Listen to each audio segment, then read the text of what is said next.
And a very good morning. It is 7 a.m. on Tuesday, August 5th, the 5th, 2025. Welcome to ONNJ Mornings. I'm Ken Rosato. Our phone lines are open at 888-658-0234, 888-658-0234. Clouds today. Thank the Canadians. Yes, areas of Canadian wildfire smoke will reduce visibility at times. You probably could smell it if you go outside. Highs today, mid 80s. Meteorologist Mike Favetta as the full Garden State forecast. Mike, good morning to you. And I know, you're very much into climatology. Clearly, you know a Yeah. lot about this stuff. You are a certified meteorologist. You are a consulting meteorologist. How much damage does a hundreds of thousands of or tens of thousands of acres wildfire do in terms of carbon dioxide output and particulate matter in the air? Well, emissions, it's measured in tons, the emissions. I mean, there's a lot of it. Not just, the CO, the CO2, the carbon dioxide, but also other gases too, that not just contribute to climate change, but also just lower the air quality. And that's what we've been seeing here in New Jersey, thousands of miles away from the origin of these fires. You can't even see the sun this morning, Ken. That's how thick that smoke is high in the atmosphere. Some of that smoke will start to lower to the ground later today as the high pressure does its job and push that sinking air from high in the sky down closer to the ground. But there's already air quality alerts up. It's called an air quality watch from the Weather Service.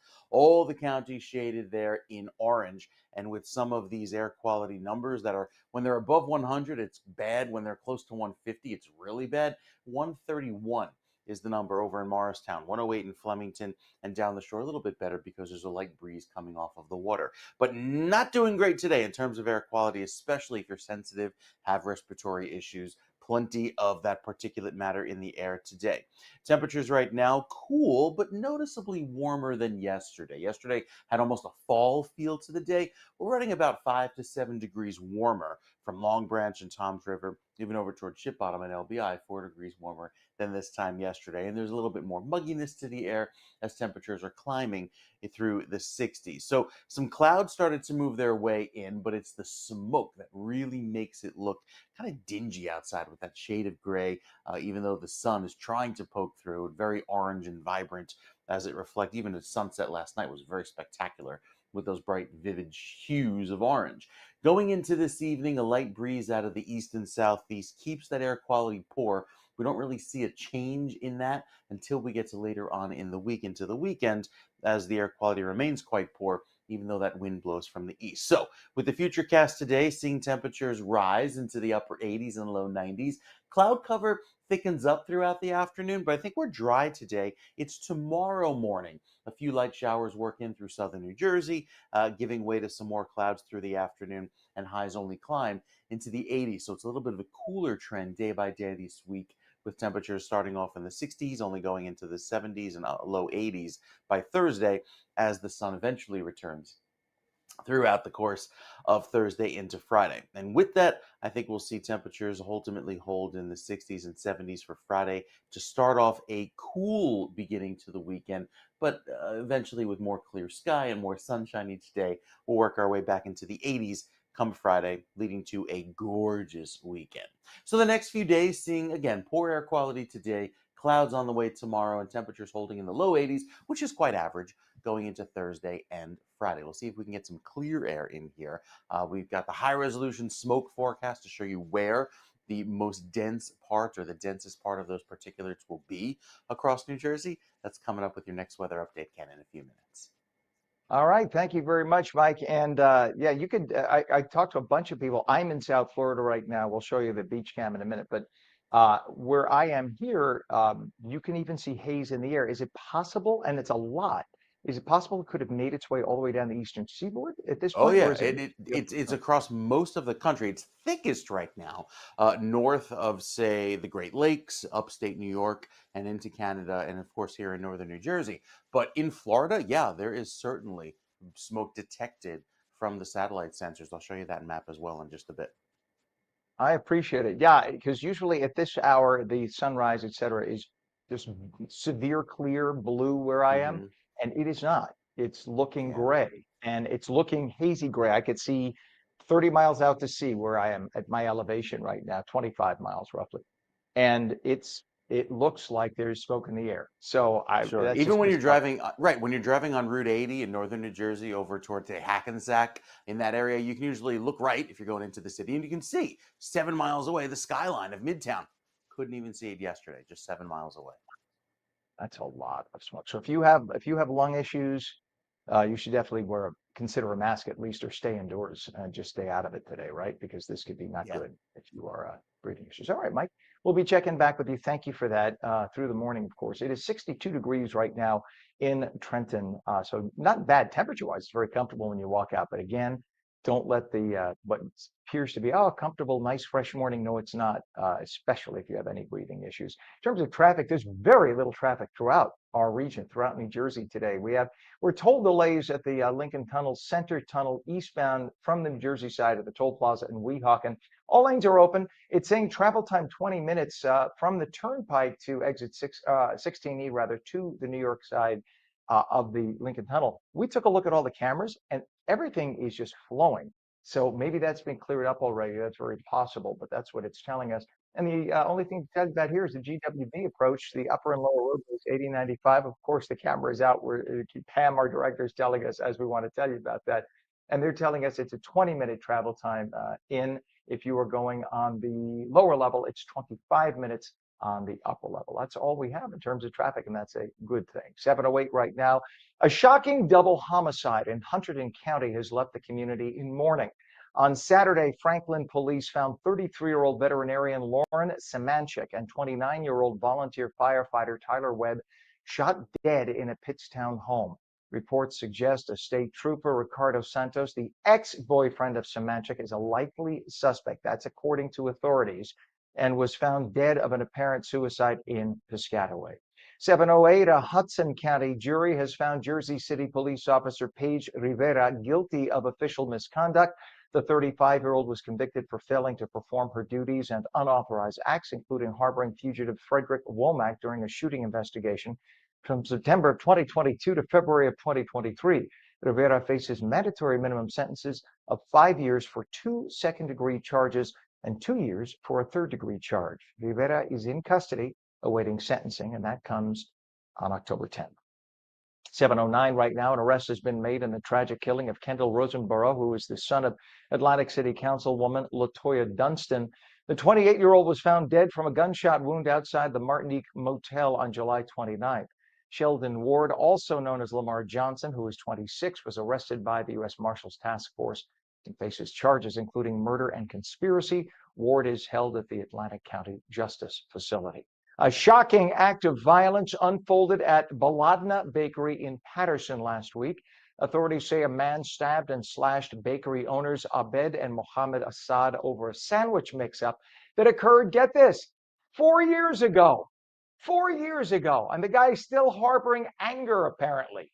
The suspect, who has not yet been caught, allegedly attacked the brothers after claiming an eggplant sandwich made him ill 4 years ago. Witnesses reported hearing screams and seeing one victim clutching a bloody arm. The brothers were treated for non-life-threatening injuries.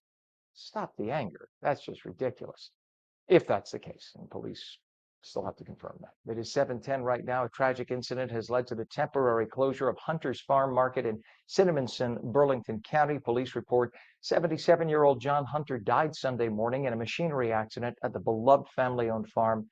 The farm's Facebook page shared a heartfelt tribute featuring a photo of Hunter with his grandsons, calling them his pride and joy. Police are investigating the incident. A gas line rupture in Evesham Township sparked a massive fire on Iron Gate Road yesterday. Construction crews accidentally struck an underground gas line. It does happen, causing a significant leak that ignited a blaze near a construction vehicle. A number of homes there had to be evacuated. The fire has been extinguished. Nobody was hurt. They had to close down the roads and put up detours in effect. That's what they're in effect right now, all around Willow Ridge until they can get everything taken care of. 7-Eleven, a devastating fire tore through a home in Mays Landing on the 200 block of Burning Tree Court. You would see some significant damage as firefighters battled lingering smoke there. Authorities have not yet reported any injuries or cause of the blaze. 7-Eleven New Jersey has secured a record-breaking $2 billion settlement with DuPont to address PFAS, forever chemical contamination across the state. PFAS are chemicals like, for instance, Teflon. Remember the original Teflon? The little flecks of Teflon on the bottoms of those pans, as you would use metal utensils on them, that Teflon would get into the water. And then when it would settle in the water treatment facilities, it would never break down. So there are reservoirs and water treatment facilities literally with particulates of PFAS, the forever chemicals, that unless they go in there and literally shut it down or dredge it out, that stuff will never go away. And heaven knows what it'll do to our bodies. There's contamination across the state. Almost every reservoir has some.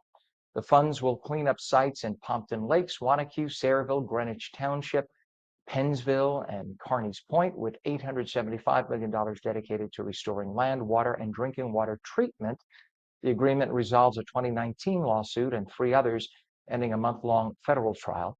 Attorney General Matt Plotkin called it a major step to hold polluters accountable. I'll tell you what we have to do. Hold the elected officials accountable, because when it comes down to it, they are whores when money comes their way. I guarantee in 3 to 6 months, we will demand accountability for the money, and they won't be able to show where it is. Because what tends to happen in this state and many other blue states, the second a penny comes into the coffers, it just gets thrown in like raw meat into a dog bowl, and then you never hear about it again.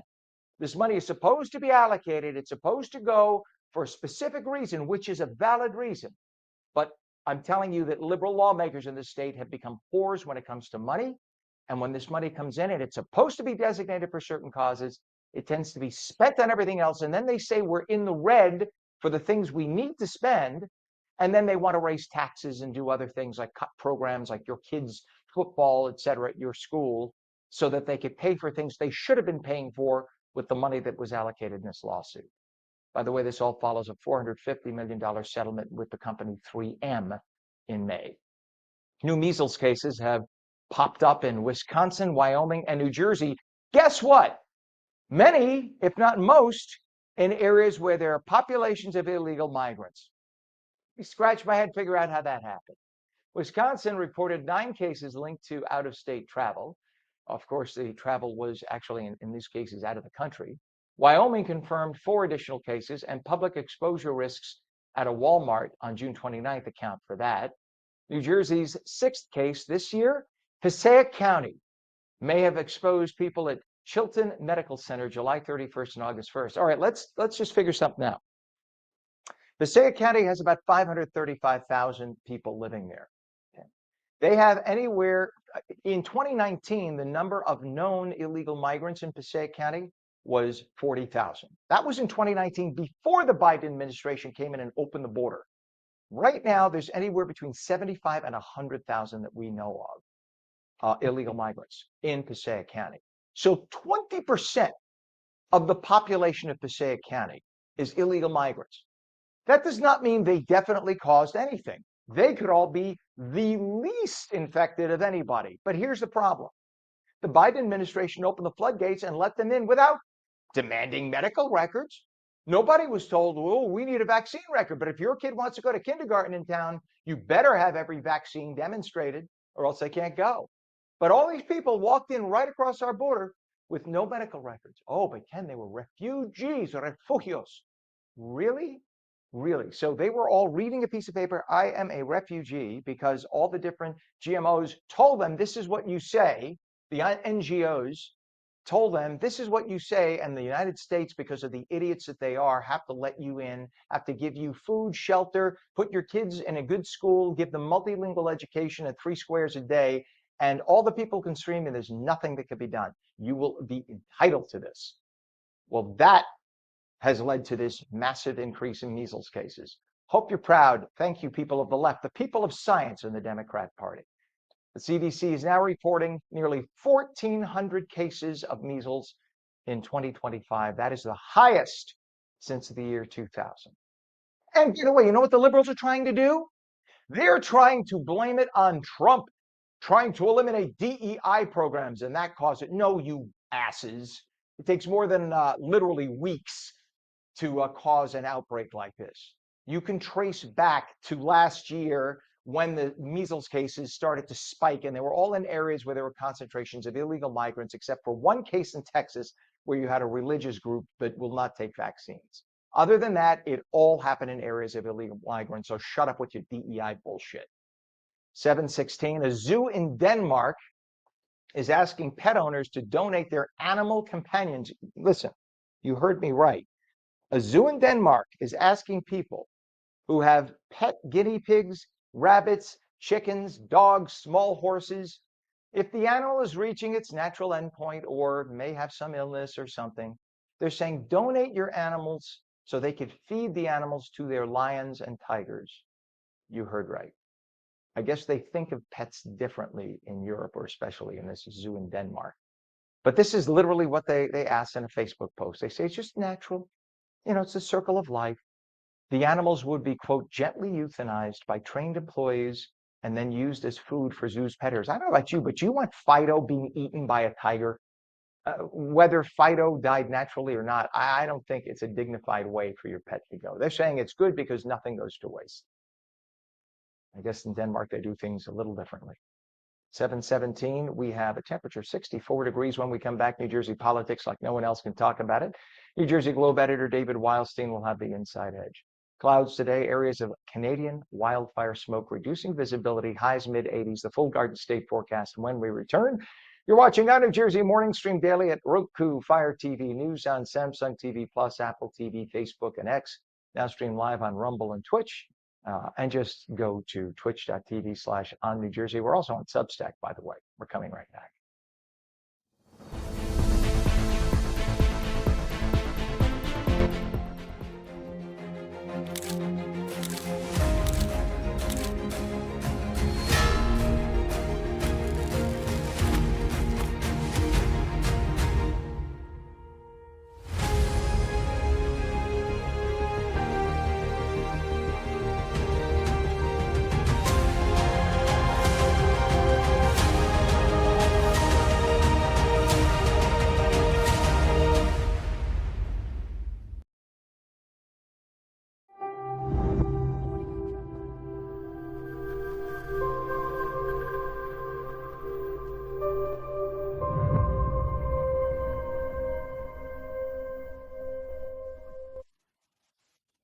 Welcome back to ONNJ Mornings for your Tuesday. It is 7:19, and the latest from Trenton with the latest of the Inside Edge in just a few. In the meantime, though, we have clouds, areas of Canadian wildfire smoke, reducing visibility, highs mid-80s. Meteorologist Mike Favetta has the details with the Garden State forecast. Good morning, Mike. Good morning, Ken. It is a forecast that makes your eyes water. The smoke particles are pretty thick across New Jersey, so much that even the forecast icon changed to smoky today. That is the forecast throughout this afternoon in central New Jersey, with temperatures that will hold in the upper and mid 80s. Plan on plenty of that smoke to be around today. So the clouds starting to work their way in, but it's not the clouds blocking the sun this morning. A lot of that is the wildfire smoke, and you can see that here, that dark shade extending right down from Canada, working into New Jersey. Some of the agricultural burns are showing up in down south, closer to Florida and Miami, where you see those little red dots. But again, a lot of those red dots concentrated there in the northwestern corner, allowing for all that heavy smoke to work its way through. So what does that mean here, closer to the ground? Well, as long as that wind in the upper atmosphere is blowing that smoke in our direction, we really don't see a clearing, at least for a few more days. I'll show you the zoomed in map to New Jersey to let you know what's going on and if that smoke gets a little worse before it gets better. UV index today is a 6, which is only high, a lot of that due to the smoke and clouds developing through this afternoon. And as far as the dew point or the humidity, the temperature where the air is saturated, anytime we're in the upper 50s and low 60s, it's manageable. But once we get back to the 70s, like tomorrow afternoon, starts to feel more humid. And I think that'll be the case by the end of the day, especially into Friday, where we'll see a little bit more muggy weather return. Gorgeous weather still forecast for Saturday, a very pretty start to the weekend, and Sunday looks great too. Lots of sun on the board going into the first part of next week, with the rain, I think, holding off till at least Tuesday or Wednesday. So we get several more dry days in here throughout the middle of the week into next. As far as this weekend, planned on lots of sun, low humidity, a very pleasant, comfortable feeling with temperatures climbing into the mid 80s on Saturday, upper 80s by Sunday. Chef's kiss, sunshine both days, Ken. Looking very pretty. Just got to try and get rid of the smoke by then. We'll talk more about that Canadian wildfire smoke coming up with your next weather update in just a few minutes. Yeah, I think they're all having a glass of Canadian Club up there and saying, "Oh, look at the smoke up there, eh?" I'm just saying. Every Canadian does Buddy. not say "eh," just 95% of them. Yes, I'm sorry. Yeah. No, Yeah. just thinking of the South Park episode. Blank Canada. Okay, thank you so much. Uh-huh. No, no, no, no, no, no, no, no, no. We would never do that. Canada is a beautiful place, but Yeah. Canadians, all the Canadians I know, it's funny. Well, I guess we're all stubborn. The Canadians are very stubborn about certain things, and my Canadian friends. Not that I am ever stubborn, ever, never. Okay, that we better stop right there before my husband runs in to the room and starts hitting me on the head with a broom. Yeah, thank you, Mike. It is now 64 degrees. And yeah, and right now traffic is actually extremely light. That's why we can kid around a little bit throughout the tri-state. All we have right now is a disabled vehicle on the turnpike inside the exit of interchange 10. That's by 287 and Edison with a center lane block. And we have a disabled tractor trailer McCluster Street northbound, Lyle King Street in Elizabeth with the left lane block. Outside of that, we're told there are some delays in the Lincoln Tunnel, Center Tunnel eastbound, but all lanes are open. Travel time is 20 minutes, they're saying. Again, we're looking at cameras. Some of the cameras are not available to us today. They're offline for some reason. But we're looking at cameras and nothing looks heavy, which is kind of odd for this hour of the day, unless they're feeding us videotape from days ago or something. In terms of the GWB, the upper and lower level approaches, those cameras are out, which again is unusual for that to be. But we're told it's 20 and 25 minutes respectively. From if you do the lower level, it's 20 minutes. Upper level, it's 25 minutes. It is 7:23 right now. A new StimSite research poll shows Democrat Mikey Sherrill leading Republican Jack Ciattarelli by 6 points. That is very close, 48 to 42%. Remember, there are more registered independents coming right now, and many people, it's hard to survey people because many people don't answer home phones, and it's hard to get them on a cell phone, and more people do not answer their phones. In New Jersey's governor's race, it is now tight. It's conducted by Insider New Jersey, owned by a Sherrill fundraiser. So the fact that a Sherrill fundraiser is showing a 6 point gap and her in the lead only by 6 points, that says a lot. Now, the poll aligns with a recent Fairleigh Dickinson survey showing Sherrill ahead 45 to 37%.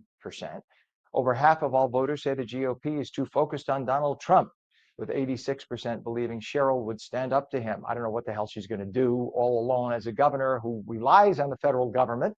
Don't you kind of not want to stand up to the federal government at this point? You'd be like a skiff alone in the middle of the ocean. Ciattarelli leads on tax cuts 59 to 15%. Sherrill's favorability is 47 to 33%, while Ciattarelli's is 43 to 39%. So basically, they're very, very close. But I think more people know who Jack Ciattarelli is than Mikey Sherrill, because Jack Ciattarelli has run for governor. This is his third time. This is her first time. And in the past, you had him speaking out a lot more than her. So people know a little bit more about Jack Ciattarelli. So we'll see what happens. But the two of them have got to get off their asses and campaign. Everyone I've spoken to says the same thing. I don't know. I've never seen this person. Where are you? You should be on New York and Philadelphia and local media every God blessed day. And they're not doing that. They're playing the Biden game of hide in the basement. And then election day will come and we'll just hope they go with the party of their choice. Well, let me tell you something, Ciattarelli. That's how you lost the first time, because you didn't really think you had a shot. And let me tell you something, Mikey Sherrill, you got to get going and get moving. And don't think this is a fait accompli, because you're not going to win based on an anti-Trump vote in New Jersey, where fewer people are staying as Democrats and more becoming independents. So hint to the two of you, come on to this show and you could talk. You don't have to be debating each other. We'll give you all the time. We'll do a whole morning with you. But come on and talk. People need and have a right to know what you each stand for on the major issues. Speaking of which, there's politics, then there's New Jersey politics. Trenton is a whole different animal. New Jersey Globe editor David Wildstein has the inside edge. Good morning, everybody. It's Tuesday, August 5th. Welcome to the Inside Edge. I've said it before that I've got serious concerns about polling in this year's governor's race, both public polls and internal ones. And let's be honest, the primary polls were sometimes all over the place. Some of them were fine, some of them were garbage. Two campaigns even used the same pollster, walled off, they say, but still the same firm.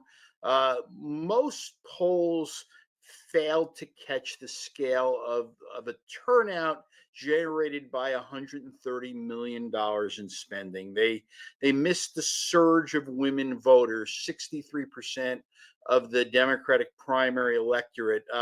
And they likely undersampled women. They likely undersampled Black voters, many of whom weren't typical primary voters, but turned out in fairly extraordinary numbers. So for the last 2 months, I've wrestled with how to handle this, and I've come up short. So I keep publishing these polls, but with more caution and more disclaimers, because I'm not really sure what else to do. And let me say this as respectfully as I can. The Eagleton poll from July 2nd, the one with 2-week-old data that showed Mikey Sherrill leading Jack Ciattarelli by 20 points. I don't buy that number. I hadn't spoken to anybody who bought that number. Ciattarelli's team trashed it publicly, and privately, Sherrill's supporters didn't think it was accurate either. The Fairleigh Dickinson poll last week had Sherrill up by 8. Now, that one felt right. Nobody from either camp disputed it, and I trust the pollster, Dan Casino. But yesterday, I struggled again. A poll from Patrick Murray's new firm showed Sherrill up by 6. I respect Patrick a lot. I trust his numbers. But the poll was paid for by John Graham. He is a Democratic National Committeeman and a Sherrill fundraiser. And that's a red flag. Polls commissioned by campaign donors are a slippery slope. And this one was published under the banner of a website Graham owns. And this is all a little bit icky. And then later in the day, I get another poll, this time from a firm I've never heard of. It's called A2 Insights, based in Ann Arbor. It was the same thing, the same number, Sherrill plus 6. The pollster gave me a lot of detailed information, and I looked into it. Turns out the pollster is a 20-year-old University of Michigan student named Andrew Kim. He's never done a poll before July. So I called him and I grilled him, and I'll be honest, I was blown away by this guy. He was sharp, he was brainy, he was impressive and confident, math skills beyond your imagination, no political agenda. It's possible that Andrew Kim might be the next great pollster. Still, he's unproven, and I'm not going to publish a poll from someone with no track record, but I'm going to be watching Andrew Kim closely, and I have a feeling that my confidence in him is just going to keep growing. Anyway, that's it for today, everybody. Have a great day. I'll be back tomorrow. All right. Thank you very much, sir. It is now 7:30. We have a temperature of 64 degrees. And when we come back, Democratic members of the Texas State House of Representatives face arrest for fleeing the state to delay a vote on a state congressional redistricting plan. We'll talk to somebody from the Hill about that. Clouds today, areas of Canadian wildfire smoke reducing visibility at times, highs mid-80s. The full Garden State forecast when we return, and we'll take calls at 888-658-0234. You're watching On New Jersey Mornings, and we'll be right back.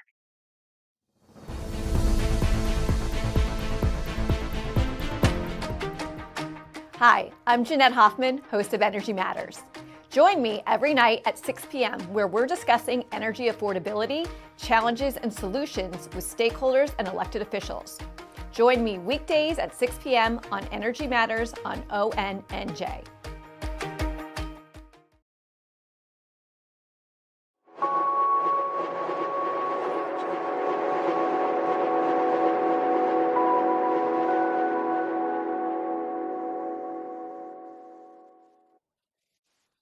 And a very good morning to you. It is 7:31, Tuesday, August 5th. Welcome back to ONNJ Mornings. I'm Ken Rosato. Phone lines open at 888-658-0234. Clouds today. Areas of Canadian wildfire smoke reducing visibility. Highs in the mid-80s. Meteorologist Mike Favetta now with the full Garden State forecast. Good morning, Mike. Good morning to you, Ken. Yes, the wildfire smoke is lowering air quality, making the sky look very gray and smoky and hazy today if you look up. But even if you look out horizontally, you won't be able to see very far. Skyline obscured with all of that smoke particulate matter in the air. And of course, it'll feel, the air feels heavy, especially if you're sensitive, have respiratory issues. You can kind of feel your eyes stinging and watering at times throughout the day. That's all the smoke. So it's cloudy today with rain on the way for tomorrow, but that rain really doesn't clear us out. We have some clearing by the weekend, however. It's a little bit of that easterly breeze that should help throughout the course of the week.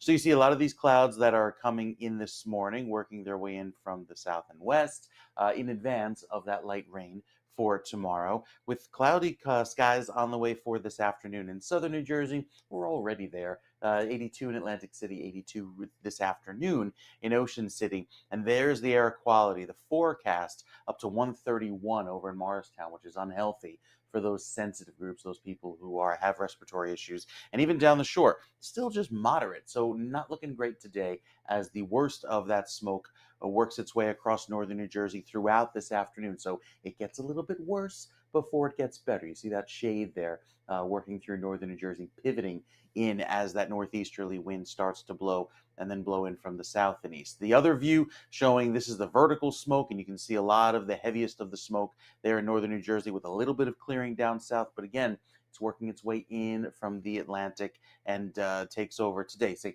well, if the Canadian wildfires are from the west, how is the smoke coming in from the east? It's actually settling as that high pressure off to the east sinks and it allows for that sinking air and then build that smoke in throughout the course of the day. So again, gets worse before it gets better. Air quality drops a little bit and then I think improves later on tonight. As far as today, if you are planning to head toward the water, you've got beautiful water temperatures in the mid 70s, high tide later on this evening, anytime between 5 and 7 p.m.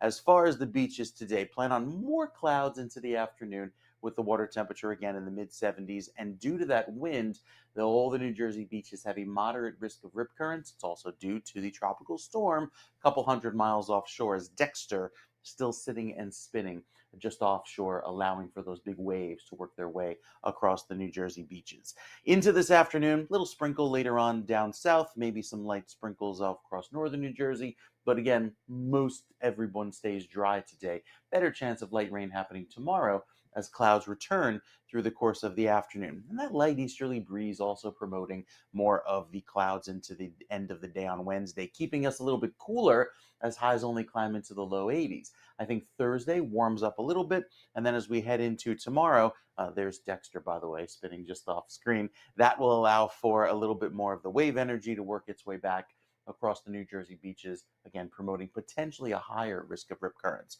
More high pressure sinks down in through Thursday and Friday. That'll clear out some of the clouds, might keep some of the smoke around, but other than that, Friday looks nice, and into the weekend, we look beautiful with the 7-day.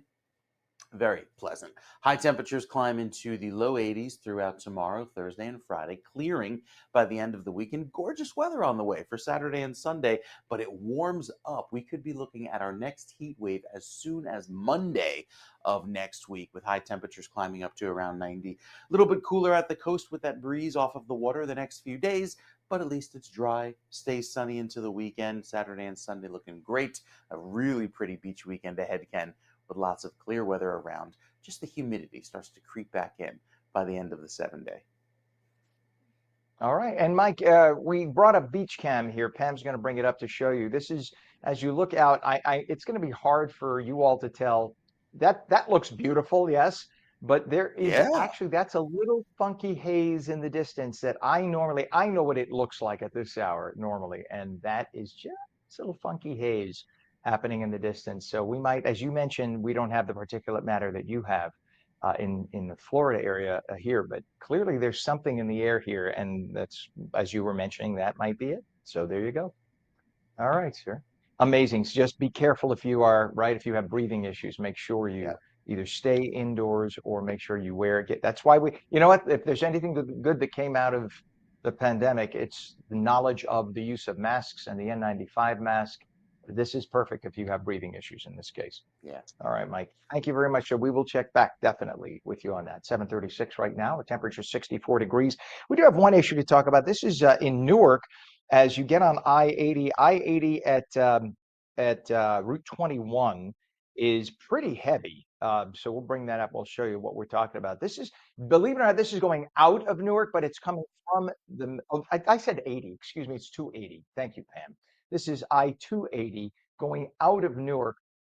You can see as it's making its way through the downtown and headed out. It's very heavy at this point. It is moving, but it's only going about 15 miles an hour. We have a down pole reported, Route 35 southbound by Lawrence Parkway and Old Bridge, and right now a crash on the Turnpike Eastern Spur southbound north of interchange 17E. That's by the Lincoln Tunnel in Secaucus.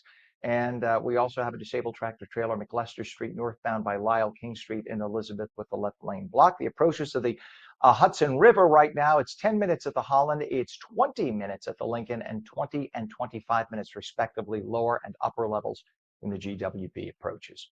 It is 7:37. And when you sign up to be a state lawmaker in the state of Texas, a number of rules come along with the office. Among them, when a vote is scheduled, you better be there or have a good reason not to be, or you could face arrest. On Sunday, the entire group of state Texas Democratic representatives fled to Illinois, where fellow Democrat Governor Jay Pritzker offered them protection. Now, to be clear, the move is really just symbolic because state troopers from Texas cannot go out of the state and have jurisdiction and get these people. But if they do come back into Texas and they don't go to the state capitol, they could actually be brought in by troopers forcibly. When rogue legislators cross back, it'll be curious to see what happens. All they're really doing right now is delaying a quorum that Republicans require in order to pass a state redistricting plan that could give the GOP several additional congressional seats. Well, to talk way more about this is the Hill's Caroline Vakil. Good morning, Caroline. Good to have you on this morning. It's the first time you're joining us on ONNJ Mornings. Good morning. Thanks, Ken. Thanks for having me. Great to have you. So first off, when and how did this redistricting plan come about? How long has this been in the works?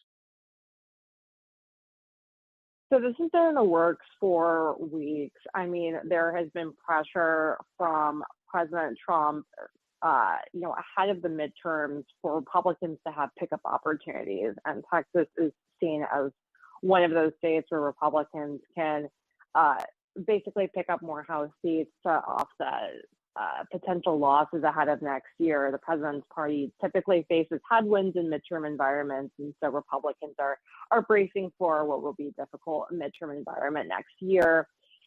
So essentially, Governor Greg Abbott called a special session. Initially, redistricting was not a part of the agenda, but it was later added among 18 agenda items. Republicans have been moving quickly to try to pass new maps that would give Republicans 5 pickup opportunities.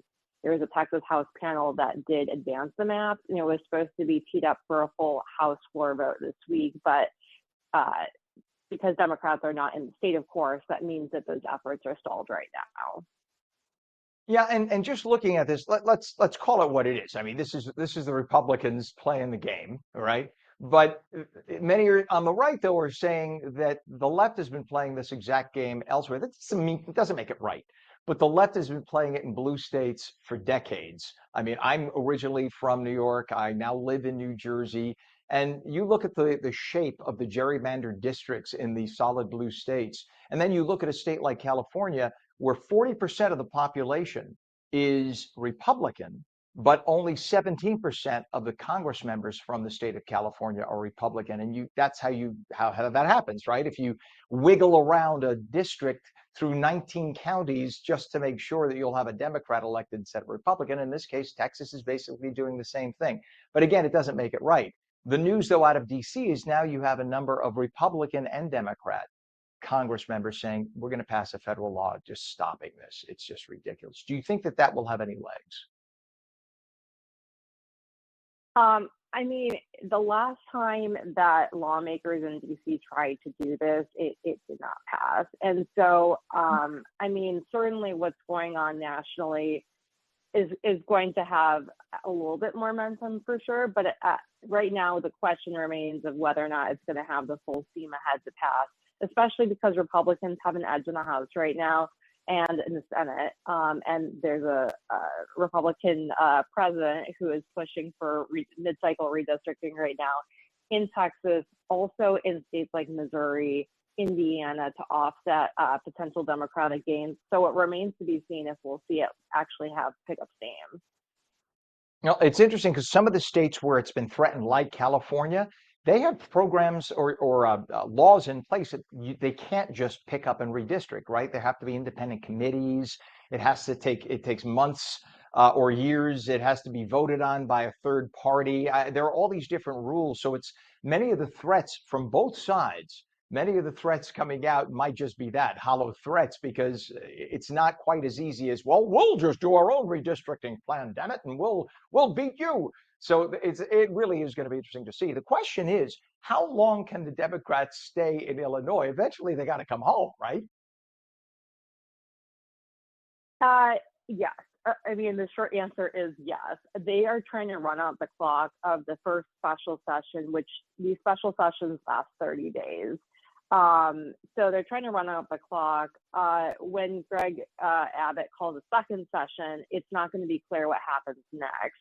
The last time, for context, that Texas Democrats led the state was in 2021, and Republicans were passing more restrictive legislation around voting access. And so essentially, Democrats ran out the clock during the first session, but they were not in sort of unison in terms of what to do during the second session. And so that's kind of when things fell apart, and they ended up, some of them slowly started coming back to the Capitol.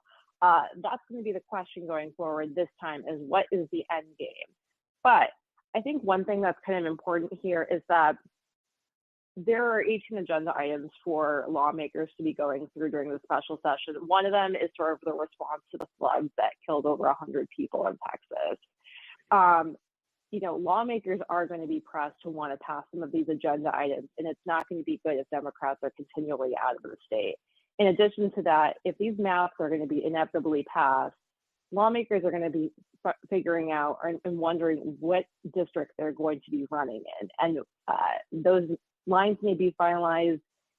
Members need to have enough time to be able to introduce themselves to these new communities.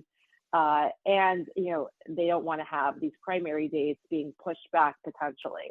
So there is some pressure among Republicans to also try to figure some of this out as well, and not just have Democrats continually out of the state. And no surprise that one of those districts that's being redistricted, or at least talked about, is Jasmine Crockett's district. Jasmine Crockett is probably the longest thorn in the side of the Republicans right now, right? She's probably the most vociferous. Many regard her as the leadership of the party right now, although nobody really agrees on anyone being the leader in charge of the Democrats right now. But it'll be interesting to see what happens if she gets redistricted out. Does she just pick up and move it to another district and run in that district? It'll be fascinating to see what happens. But like you said, eventually they have to come home.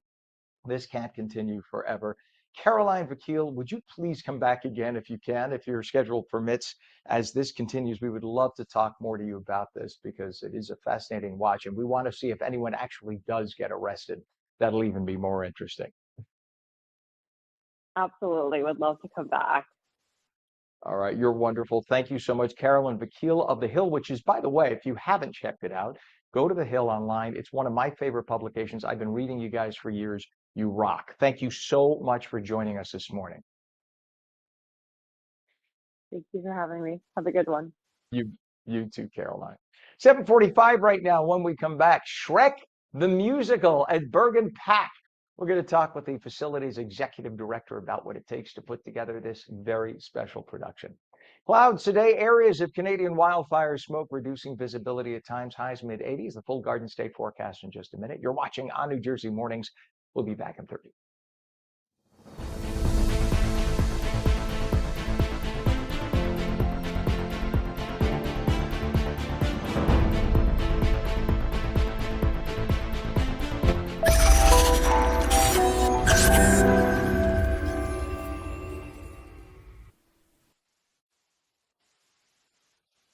And welcome back to On New Jersey Mornings for your Wednesday. Wait, is it Wednesday or Tuesday? I can't. Today's what? This is just an indication of what happens when you haven't had enough coffee. Let's start that again, even though we're live. Good morning and welcome to On New Jersey Mornings for Tuesday. And I actually wrote Wednesday in my teleprompter in front of me. Sorry about that, folks. It is 7:46. And we are going to have clouds today, areas of Canadian wildfire smoke, reducing visibility at times, highs mid-80s. Meteorologist Mike Favetta with the Garden State forecast. I'll bet your teleprompter, which I don't think you're using one, but your teleprompter does not say Wednesday.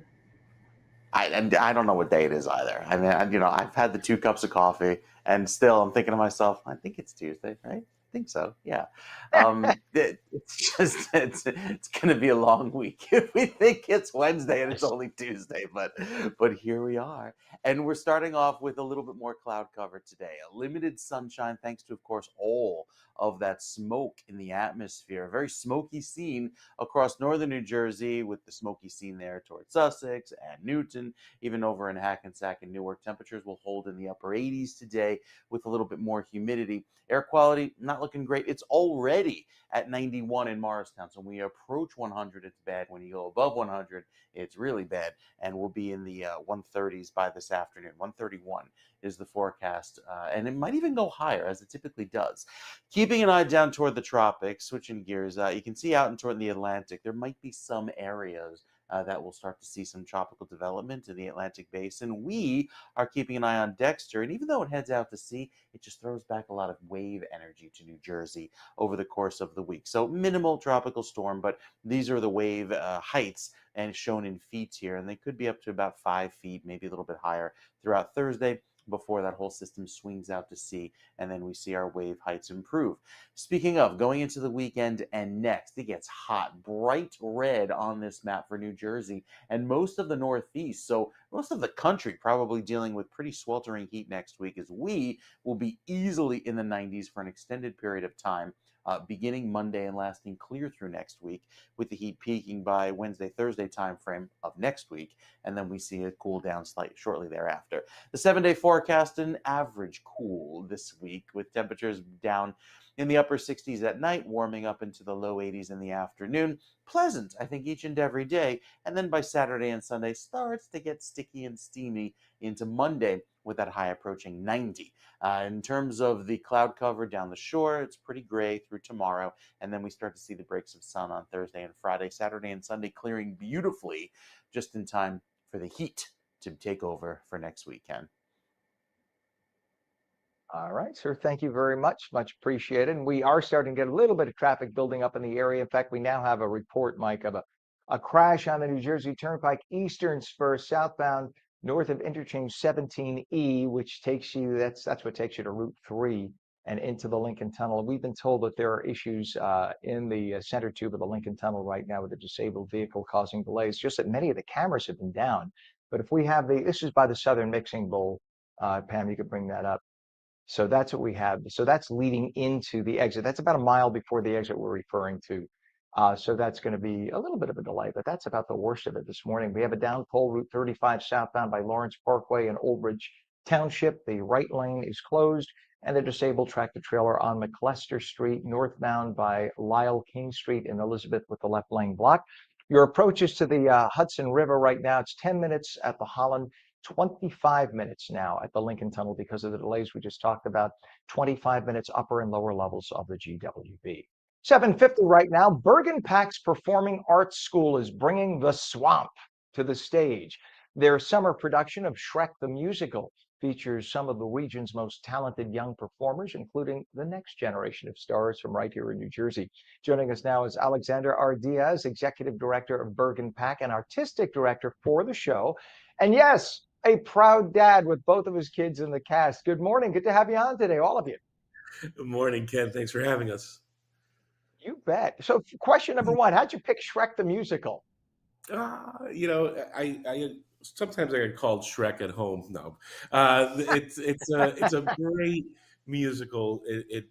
It goes from one range to the next, and a lot of emotions, but it's comedic, and it also drives home a beautiful message of acceptance and a message of you have friends, and let your freak flag fly, and if you live with that in mind.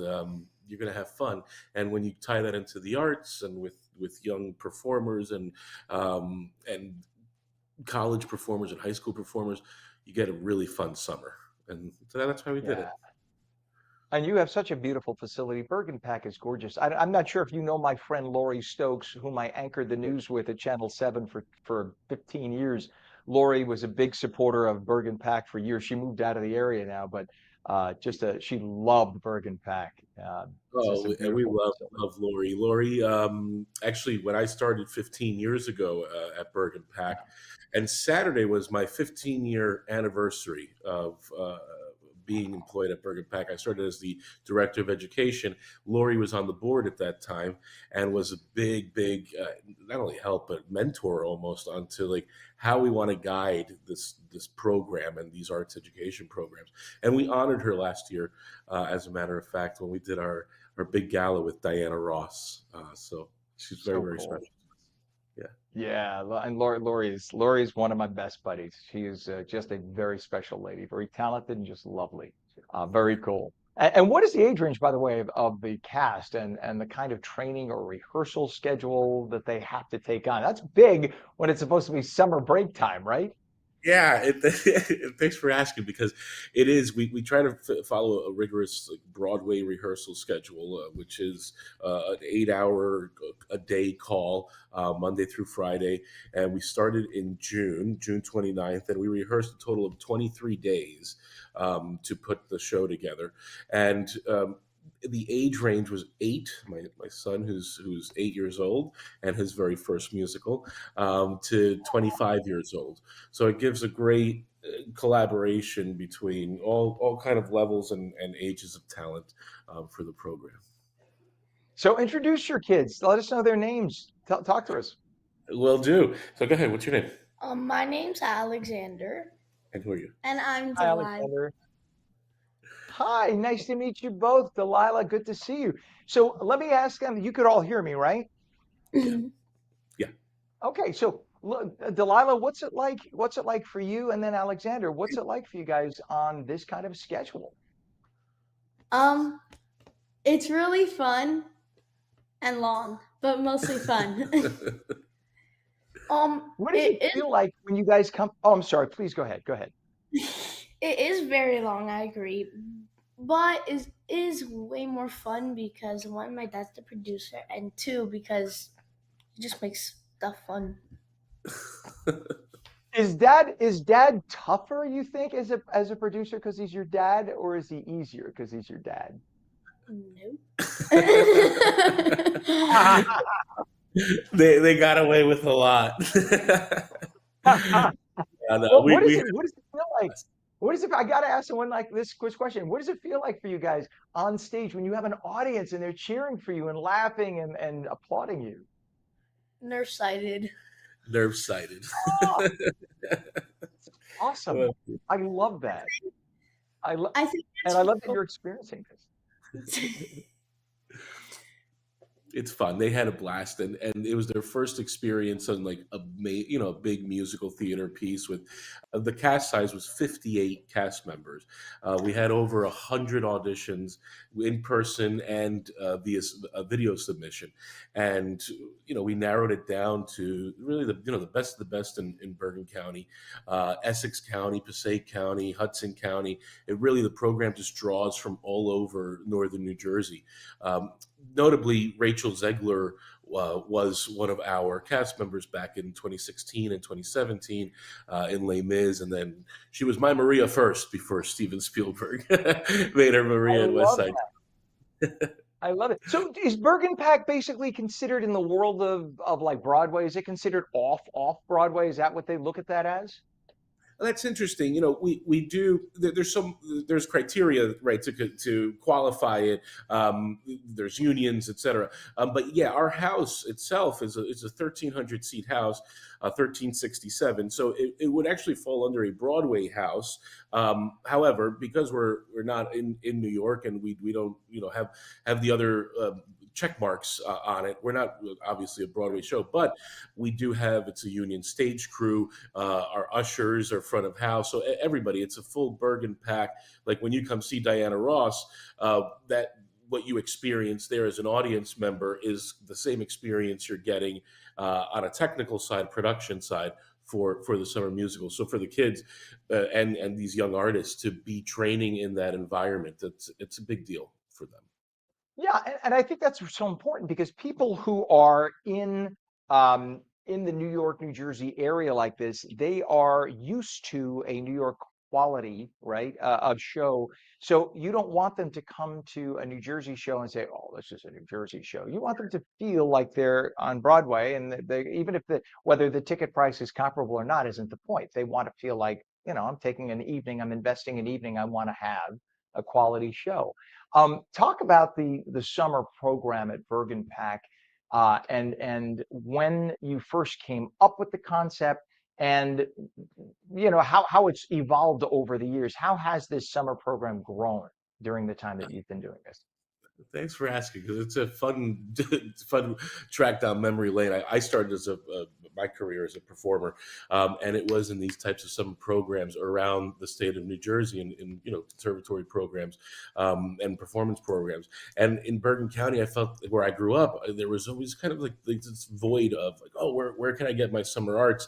I remember always having my parents drive me really far to get programs. So when I was hired as the director of education, in my interview, I said, I want to do a musical that involves a lot of students, and it's student stage managers, and the students can help the stage crew, and it's all ages. And the board at that time, and still, we're like, okay, let's do it. And so it's been since 2011 that we've been doing the summer program. It's thousands and thousands of students that have participated in the summer musicals.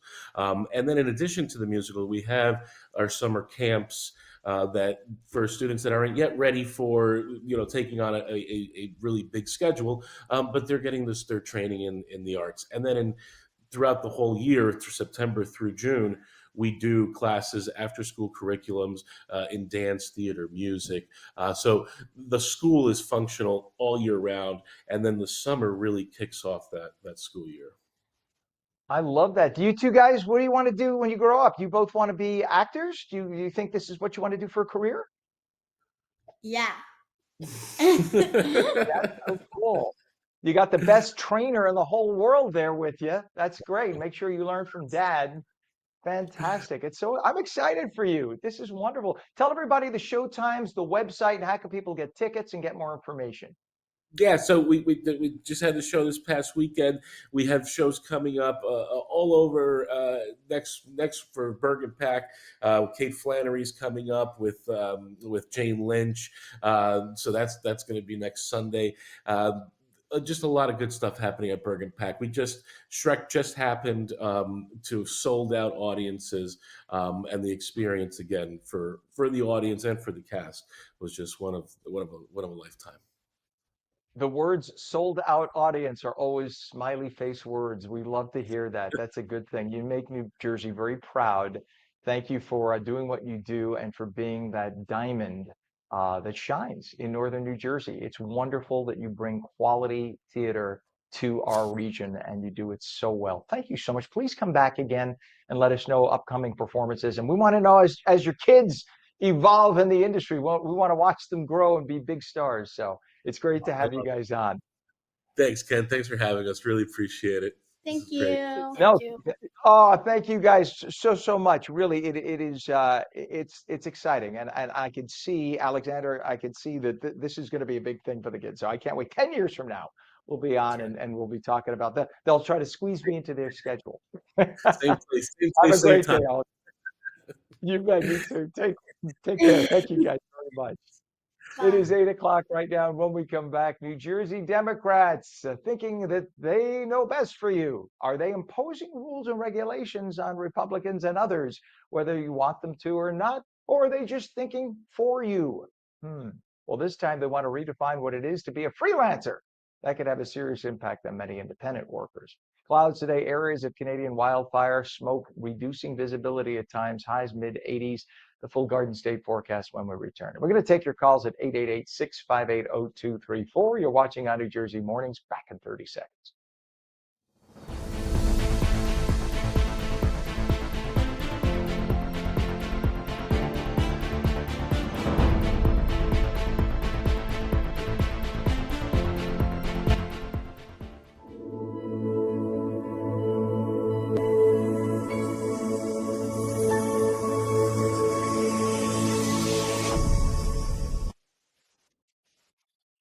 Very good morning to you. 8 a.m. on Tuesday, August 5th, 2025. Welcome back to On New Jersey Mornings. I'm Ken Rosato. Our phone lines are open at 888-658-0234, 888-658-0234. If you look out and you see some dark clouds and some haze and whatnot, well, it's because we have areas of Canadian wildfire smoke that have made their way. That smoke has made its way all the way into the region, reducing visibility at times. Highs in the mid 80s. Meteorologist Mike Favetta joins us now with a full Garden State forecast and the ramifications for people with breathing issues. Good morning to you, Mike. That's right. Now's a good time to talk about the PBL, known in the meteorology community. The rest of the world knows PBR, the beer, but PBL is the planetary boundary layer. And essentially, it's like a little bit of a layer high in the sky that mixes and helps to mix a lot of the air closer to the surface. At night, the PBL goes closer to the ground. During the day, it expands due to the heating due to the sun. Well, today we're starting off with that layer pretty close to the ground, allowing for a lot of that smoke to be close to the ground, which is why the air quality is so poor and to be forecast poor throughout this afternoon. Air quality forecast to be up to 131 later today in Morristown. That's pretty low considering how all of the particulates are working their way through, allowing for poorer air quality to develop throughout the course of the day. It's pretty cool right now in the northwestern corner of the state, low 60s, warming to 73 right now in Newark. And with the temperature a little bit warmer than it was yesterday, we'll feel a little bit of more of that humidity in through the course of the day. As far as the clouds, they're starting to work their way through just in the last few hours, making for a gray scene. But the winds today, primarily out of the east, pushing in some more of that wildfire smoke through the course of the day. A little bit better down the shore where you have more of a wind off of the water, allowing for an improvement in your air quality through this afternoon. The futurecast showing mostly cloudy skies into the end of the day, preventing us from reaching the 90s, although it'll feel more humid through the day with some showers likely later on tonight into tomorrow morning down the shore. Most of the state stays dry. Again, a rogue sprinkle overall as the clouds work their way through. And temperatures warm into the 70s. I think we're back in the 80s come Thursday into Friday with more sun through the day, and that'll set the stage for a pretty beautiful weekend. Starting off Thursday with some clouds, but ultimately turning dry and then sunny again on Friday. So a few days of clouds, a little bit of gray weather today, tomorrow, and then we're back to the clear weather by Thursday, setting the stage for a beautiful weekend. We'll tell you more about that coming up with the weekend weather and give you some more details on that smoke, Ken. It's in a few minutes. All right. Thank you so much, Mike. And we have now a whole bunch of little crashes that have popped up throughout the tri-state, or specifically New Jersey. We have a crash on I-80 westbound at 47B, which is Route 46 in Parsippany, Troy Hills. The right lane is closed there. We have police department activity at the GWB upper level eastbound by the New Jersey side in Fort Lee with the right lane blocked. The cameras are out for some reason all along the GWB, so sometimes they take them down for maintenance, and it may be a few days.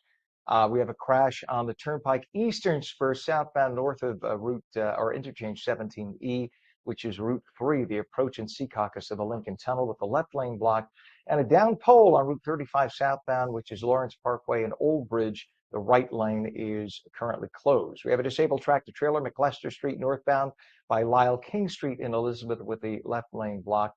And your approaches again to the Hudson River. We have 10 minutes. That's been your best bet all morning at the Holland Tunnel. The Lincoln Tunnel is now 25 minutes and the GWB upper and lower levels still 25 minutes across. It is 8:05, and a battle is unfolding in New Jersey over the classification of workers. Business groups, gig workers, and freelancers are pushing back against proposed regulations from the state's Department of Labor that could reshape who qualifies as an independent contractor. Especially since the pandemic, there are thousands of people who've taken up side hustles as independent contractors. Well, the rules may change. The rules are centered on what's called the ABC test. They aim to determine whether workers are entitled to benefits like unemployment and family leave, or if they can remain independent contractors with the flexibility many say they value. The problem is, remember, what you are and how you are perceived is changed. That could also impact you in terms of liability and taxes and things like that. The Murphy administration argues the changes protect workers, but critics, including freelance writer and co-founder of Fight for Freelancers, Kim Cavett, call it an attack on the freedom of independent work. Joins us now. Good morning to you. Good to have you on. Good morning, Ken. Nice to see you this morning. You bet. Now, you've called these proposed regulations more of the same in a campaign to restrict independent contracting. You've been fighting this for a while. What do you mean by that, and why do you believe that these changes really threaten freelancers and gig workers? Well, what happened here started actually about a half a dozen years ago in California, where they passed a law called Assembly Bill 5 that they said out there would help all kinds of workers. But what it actually did is it hurt independent contractors in more than 600 professions that have been identified so far. So when the state of New Jersey tried to copy that law back in 2019, a lot of us went to the State House. It was a standing room only public hearing that went on for more than 4 hours straight. And we all stood shoulder to shoulder. It was nonpartisan. People who had voted for everybody from Bernie Sanders to Donald Trump stood together and told the state of New Jersey no. And our legislators very wisely listened to us then. And since then, the battle has moved to the federal level, where they've been trying to impose this kind of thing on the whole country through Congress and the U.S. Labor Department. We've been fighting them there left and right. I've been to Capitol Hill to testify 3 times now about why this is so wrong. And as we are in the midst of trying to get things under control in Washington, here comes the New Jersey Department of Labor with regulatory rulemaking where they're saying, let's try it yet another way. So we just had another public hearing in Trenton. This time it went on for more than 3 hours, standing room only again, in a heat wave, 3-1 opposition. Again, all kinds of people from all kinds of walks of life telling the state, stop what you're doing. This is wrong. The problem is they want to reclassify a lot of us right out of work. The end result of these kinds of policies, which I call freelance busting, is that they say we're going to be reclassified as employees. They say companies that we've all worked with as consultants, as freelancers, as gig workers, as contractors, whatever you want to call yourself, they say we're all going to be converted to employees, but that's not what happens. What they have documented actually happens in California is this reduces self-employment, it reduces W-2 employment, and it reduces overall employment. It's a job killer. It's just bad policy. And we want this New Jersey Labor Department proposal rescinded. Does it impact people also in terms of taxes and insurance and things? I mean, because I am technically just that. I'm a gig worker. I'm an independent contractor, and I want it that way. I'm happy that way. I want to be able to say, no, I can't work on Tuesday. Yeah, I can work on Thursday. I have that right to do that right now, but I'm technically classified as an employee. I don't have that right to do that. So that's exactly right. Yeah. So and it's why 80% of independent contractors say we prefer this way of working. There's no outcry among independent contractors asking for this. It's not coming from us. It's coming from people who want to make us employees so that we will fall into the category of being able to be unionized. That's what's happening. Interesting. And will it impact like taxes? Because as an independent contractor, we pay a certain rate. And then if we are and of course we get deductions and things like that because we have an expense of doing business as an independent contractor. I'm an LLC.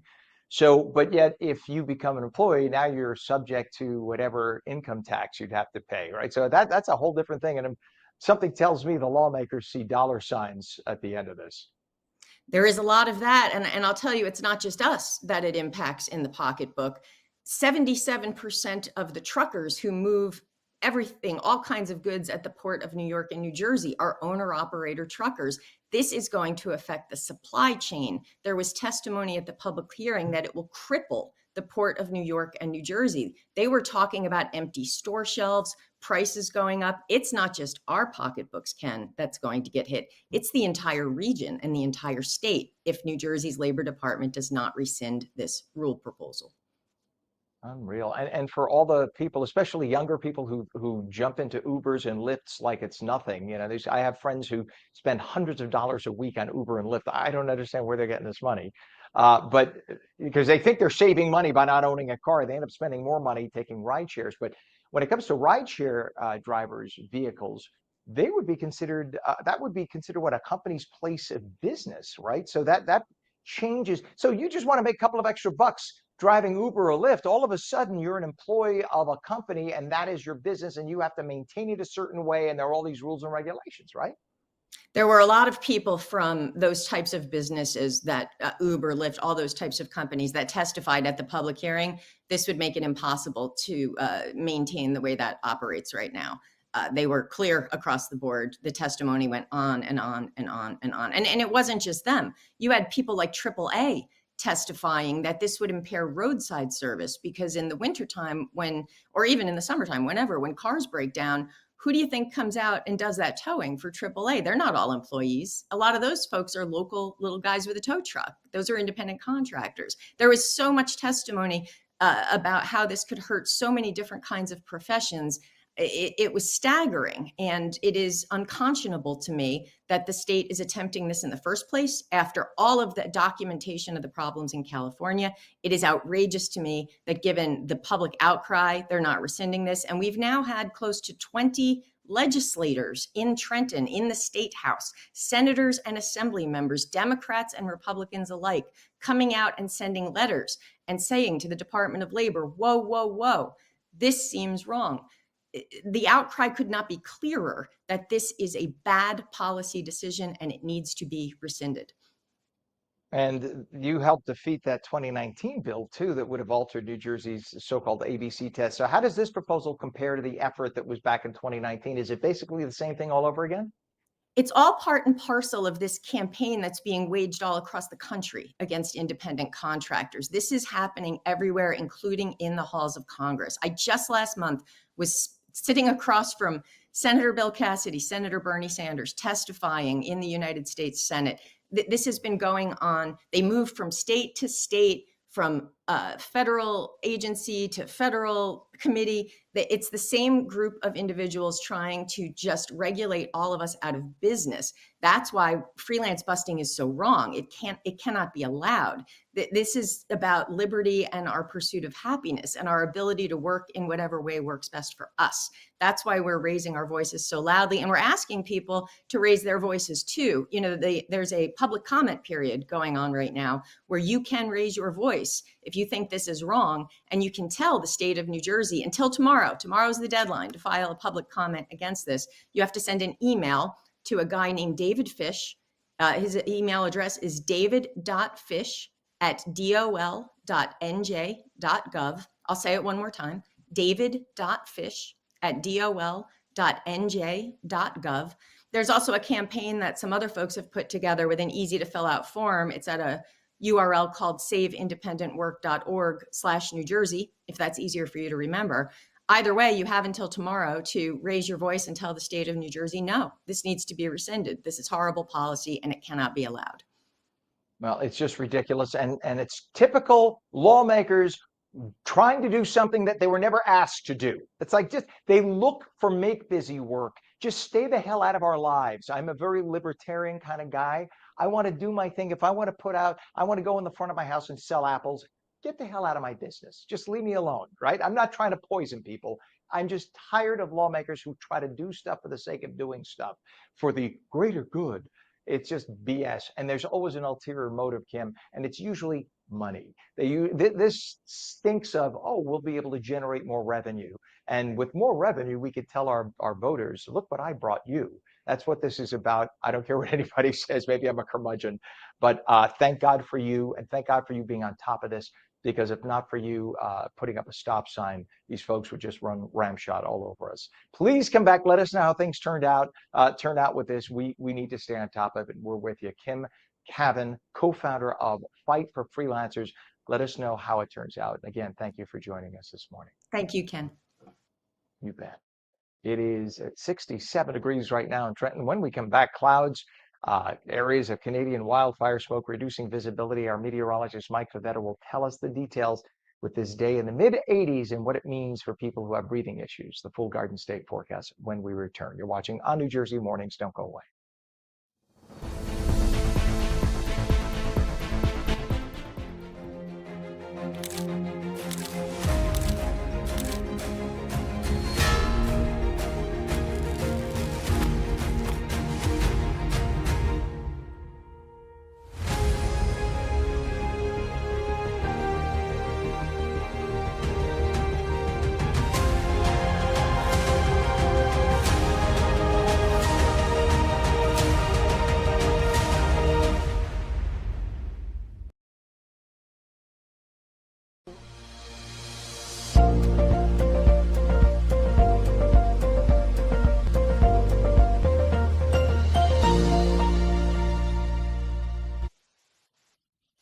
Welcome back to On New Jersey Mornings for your Tuesday. It is 8:17. I am Ken Rosato. Good to have you here. Clouds today. We have areas of Canadian wildfire smoke reducing visibility at times. They don't deserve to be called Canadian when they send smoke our way. Highs in the mid 80s. Meteorologist Mike Favetta has the Garden State forecast for you. Hey, Mike, let's see if Pam, I'm going to throw a curveball at Pam. Pam, is it Okay. too difficult to bring up beach cam too while we're talking? Thank you, Ken. Maybe you could have let me know this 5 minutes ago. Uh, Pam did not say that. I did. Isn't that nice? So that's something to look at, just to kind of lay back and relax. So if you don't like clouds in New Jersey, I feel like I'm representing the Greater Fort Lauderdale Convention and Visitors Bureau today. So that's the view from Beach Cam. So it's something to think about. But we have the prettiest darn shore in the Jersey Shore too. So if you want to see that, all you have to do is drive down the shore and you can enjoy that. But good morning to you, Mike. What are we looking at in terms of particulates? Looking pretty bad today. Lots of smoke particulates in the atmosphere this afternoon. Not a great day to exert yourself, especially with the poor air quality right through central New Jersey, Clinton, Flemington, New Brunswick. Smoky icons on the board with the clouds taking over down toward the beaches. It's going to be a pretty gray looking day. The clouds have thickened up in the last few hours, but it's mostly that wildfire smoke that is spreading across New Jersey, very thick. There's all of the Canadian wildfires showing up in those red dots, and there's the smoke pushing right down to the Garden State today. It's driven by that upper atmosphere, those winds providing the direction of that smoke. And even with the clouds building through this afternoon, you will see more of a gray sky, not just if you look up, but if you look out horizontally. So the UV index is only at a 6 today due to those extra clouds, a little bit of not as strong of a day with sun. And the humidity starts to build into this afternoon with the dew points climbing to near 70 at the beaches, making it feel a touch more humid into today and tomorrow. Best chance of a sprinkle, I think, is down the shore tomorrow. That's why you see some of the higher dew points there with some more moisture in the air. But then we start to turn more comfortable by Friday with the sunshine returning. Saturday looks great. We clear out very nice into the weekend. Nothing more than a few thin clouds. And Sunday is very pretty too, with the clearing lasting into next week. But then the wind shifts and we get more of a southwesterly breeze pushing in more heat, more humidity into Tuesday and Wednesday of next week. And that means we're on the heels of our next heat wave. It gets pretty warm by the time we get to, say, Monday, Tuesday timeframe with highs that'll be up around 90. In terms of this weekend, it's a climb through the 80s, a slow climb at that. 88 by Sunday with pleasant conditions on the way, but a little more humid by the time we get to Sunday. We'll detail that coming up with the 7-day forecast, Ken. That's in a few minutes. All right, Mike, thank you very much. And we will definitely be wearing our N95 masks for those of us with asthma as we head out today. Thank you very much, Mike, for that. 67 degrees right now. Taking a look at some of the traffic in the area. Just to let you know, we have a disabled tractor trailer. It's on McLester Street. it's northbound by Lyle King Street in Elizabeth. The left lane is blocked through there. We have a down pole on Route 35 southbound by Lawrence Parkway in Old Bridge with the right lane closed. And if we could bring up the New Jersey Turnpike, this is by the Southern Mixing Bowl right here. But we do have a crash to let you know about on the New Jersey Turnpike Eastern Spur southbound north of interchange 17E. There we go. Look at the traffic buildup there. So this crash we want to tell you about is not exactly here. It's about a mile from this point, but it's as you make your way the interchange with Route 3, which takes you to the Lincoln Tunnel in Secaucus with the left lane blocked. So, but this right here, you can see that's the Pulaski Skyway in the back by I-78, not too far away from where I'm talking about, just about a mile and a half away. We also have pockets of volume on 295 northbound from north of exit 62, Olden Avenue, Hamilton Township to exit 67, Lawrence Township. All lanes are open, but it's about a 3-mile delay, all due to volume. Hudson River approaches right now. It's 10 minutes to cross over at the Holland, 20 minutes at the Lincoln now. It's improving a little bit, not much, but a little bit. An earlier disabled vehicle in the center tube has been moved. And the GWB is now about 25 minutes, both upper and lower levels. It's 8:21, and New Jersey might be known for diners and boardwalk pizza, but did you know it's also home to more than 60 vineyards and wineries? This week, the Garden State Wine Growers Association is highlighting some of the best seasonal events happening across New Jersey's wine country. And here to tell us more is Devon Perry, who is the executive director of the Garden State Wine Growers Association. Devon, good morning to you. Good to have you on. Good morning. Thank you so much for highlighting these events. I know that we just heard from our weather forecast that there may be some clouds, there could be some chances of this, that, and the other. Well, the good thing in New Jersey wine country is we're always pouring inside, even when it's pouring outside. So we highly recommend that people check out our events. That's a great line. We're pouring inside when it's pouring. That's awesome. I love that, Devon. So tell us, how did you, that's really cool. How did you, when and how did you first form the Garden State Wine Growers Association? Because I think a lot of people, and I used to be heavily into wines years ago. I used to consider myself a bit of a vinophile, not so much today, but not that I have anything against wine, but I'm just curious when it was started and what was the impetus behind it. So the Garden State Wine Growers Association highlights our beautiful state's nickname. So what our wineries and our winemakers have done over the past 4 decades, believe it or not, we've been around for that long, is they've cultivated quite literally the land in New Jersey. If you can grow all of the delicious things that we grow that are Jersey fresh, just imagine how terrific our wine is, because our grapes are growing in the same beautiful, rich soil. So the Garden State Wine Growers Association is a true New Jersey wine community. We do everything from highlight wonderful events at our wineries in their tasting rooms. We work and partner with organizations like yours, other nonprofits, chambers, hotels, tourism partners, truly to attract folks from right around the corner who may not even know that New Jersey wine is a thing, and the international community is celebrating quite loudly right now. And New Jersey, is home to a lot of different microclimates, much like France and Italy.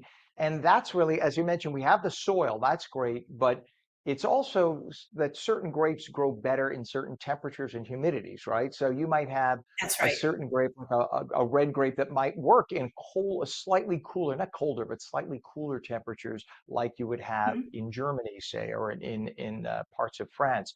And then you have some grapes that grow really well in super hot climates, but it's all suited for the different areas. I know the first time I think I had, because I'm from New York originally, and the first really nice wine I ever had produced in New Jersey was an ice wine.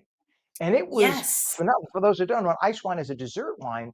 It was one of the best ice wines I'd ever had. You could sip on that after a great meal all night. And it was produced right here in New Jersey. Exactly. And one of the winners of a competition from a couple of years ago that we had was, I believe, an ice wine. So I'm curious as to which one you tried. But the truth is, you go all over the Garden State, and even though we're in an adorable little package here in New Jersey, we do have the diverse and rich climate that you were just describing. So there are 80 varieties of grapes that grow in New Jersey. If you go to some other parts of the world, they aren't as lucky as to have those unique growing conditions. We have 4 what is called an American Viticultural Appellation, or an AVA for short. This is all really good cocktail party conversation, by the way. So make sure your viewers are taking notes. If you look all the way up north, we have the Warren Hills AVA. That's in the Hunterdon County area and above. Then you go a little bit further south and towards Pennsylvania, that's Central Delaware Valley AVA. We have 2 wineries in that particular spot. At the moment, that's close to Lambertville and New Hope. Come down south with me to everything beautiful and delicious between Philadelphia and Atlantic City South, and that's the Outer Coastal Plain AVA, which has been widely discussed as having competing climates and growing conditions to Bordeaux, France. And then go a little bit further south, and we have the Cape May Peninsula AVA, which has beautiful, sandy, rich soil and phenomenal varieties as well. I love it. Well, it would have been in Lambertville. Actually, you triggered a memory because we were going to New Hope. It was like Christmas time, maybe late fall, early December. It was just before the Peddler's Village stuff happens, which is so fun.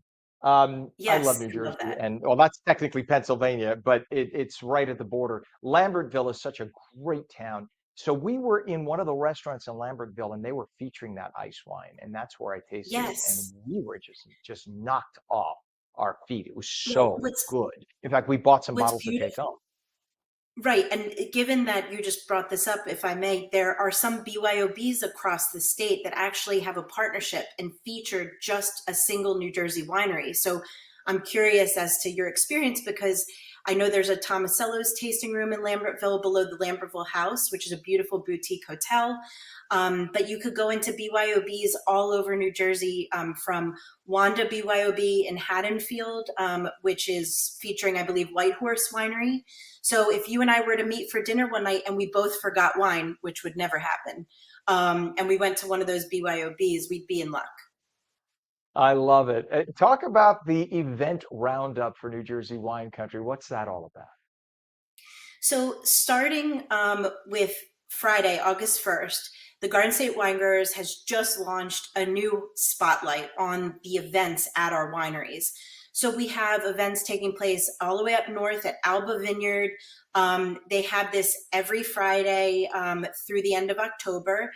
They have also a little further south in the Cream Ridge area is Loretta Winery.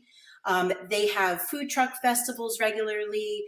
We also feature them in our In the Vines newsletter, along with dozens and dozens of other events all across the state, including Rebel Sheep Wine Company, which is in Morris County. It's the only winery in Morris County.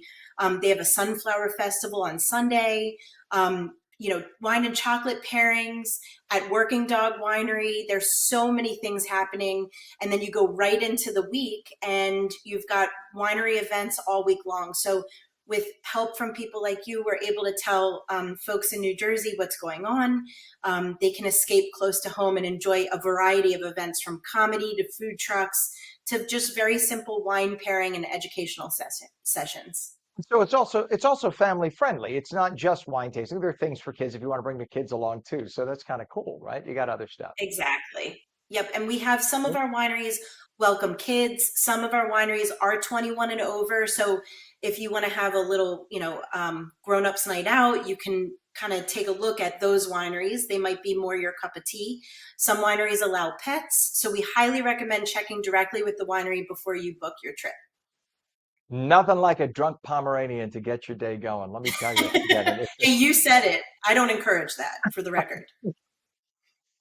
I only know one time of a friend's dog that got into a glass of sherry, let's just say, and it was an interesting outcome. Let's put it that way. My friend Earl's German Shepherd. Nonetheless, what is a website to find a list of events to plan a custom week in the vines? You can visit us at New Jersey, all spelled out, wines, WINES, because one just isn't enough.com. So NewJerseyWines.com. You are the best ambassador for the wine industry of New Jersey. You just know it all in a nice way. I love that.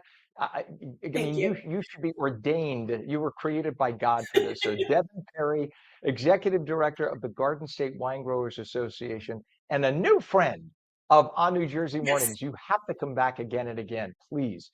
Thank I you would for love joining us. to. Thank you. Thank you. Thank you. And You cheers to New Jersey wine. Cheers to you as well. Thank you so much, Devin. All right, it is 8:30 when we come back. Clouds today, areas of Canadian wildfire smoke, reducing visibility at times, highs mid 80s, the full Garden State forecast when we return. And we'll take your calls at 888-658-0234, 888-658-0234. You're watching On New Jersey Mornings. We will be back in 30.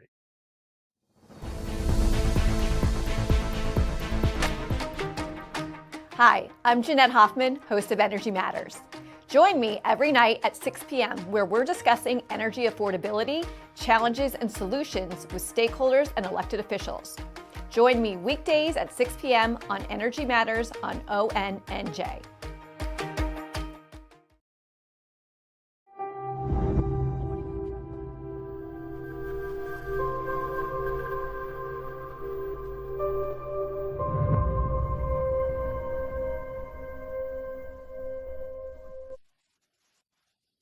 And a very good morning to you. It is 8:31, Tuesday, August 5th. Welcome back to On New Jersey Mornings. I'm Ken Rosato. Our phone lines are wide open at 888-658-0234. Some clouds today, areas of Canadian wildfire smoke reducing visibility and causing some breathing issues if you have sensitivity. So beware of that. Highs today, mid 80s.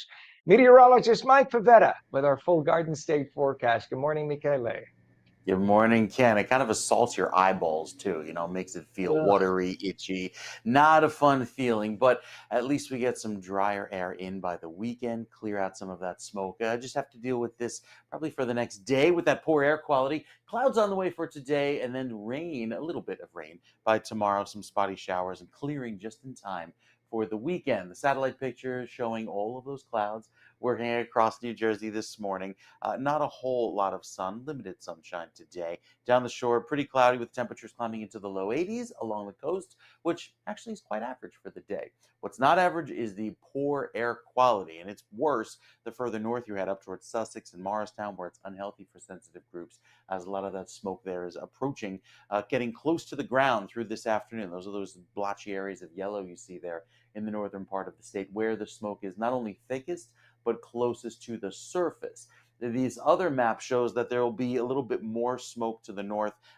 If you look up closer to the ground, and then even a lot of that smoke working its way down toward the coast later on today. So overall, with the temperature climbing into the mid 80s today, that is quite average, especially as the clouds take over through this afternoon. Tides along the water are water temperatures are well into the 70s, and the tides later on this evening between 5 and 6 p.m. So with a little bit more of that overall cloudy scene today, the beaches have a moderate risk of rip currents, even with overall a cloudy finish to the afternoon. Temperatures climb into the low 80s, and there might even be a sprinkle down south of Atlantic City into the overnight and early tomorrow morning. As far as tomorrow is concerned, plan on another round of cloud cover, keeping temperatures in the 80s, so not talking about full-on sunshine with those 90s again. It'll feel a little bit cooler, and then as that front slides through into Thursday and Friday, that'll begin to clear us out. It'll look much more pleasant.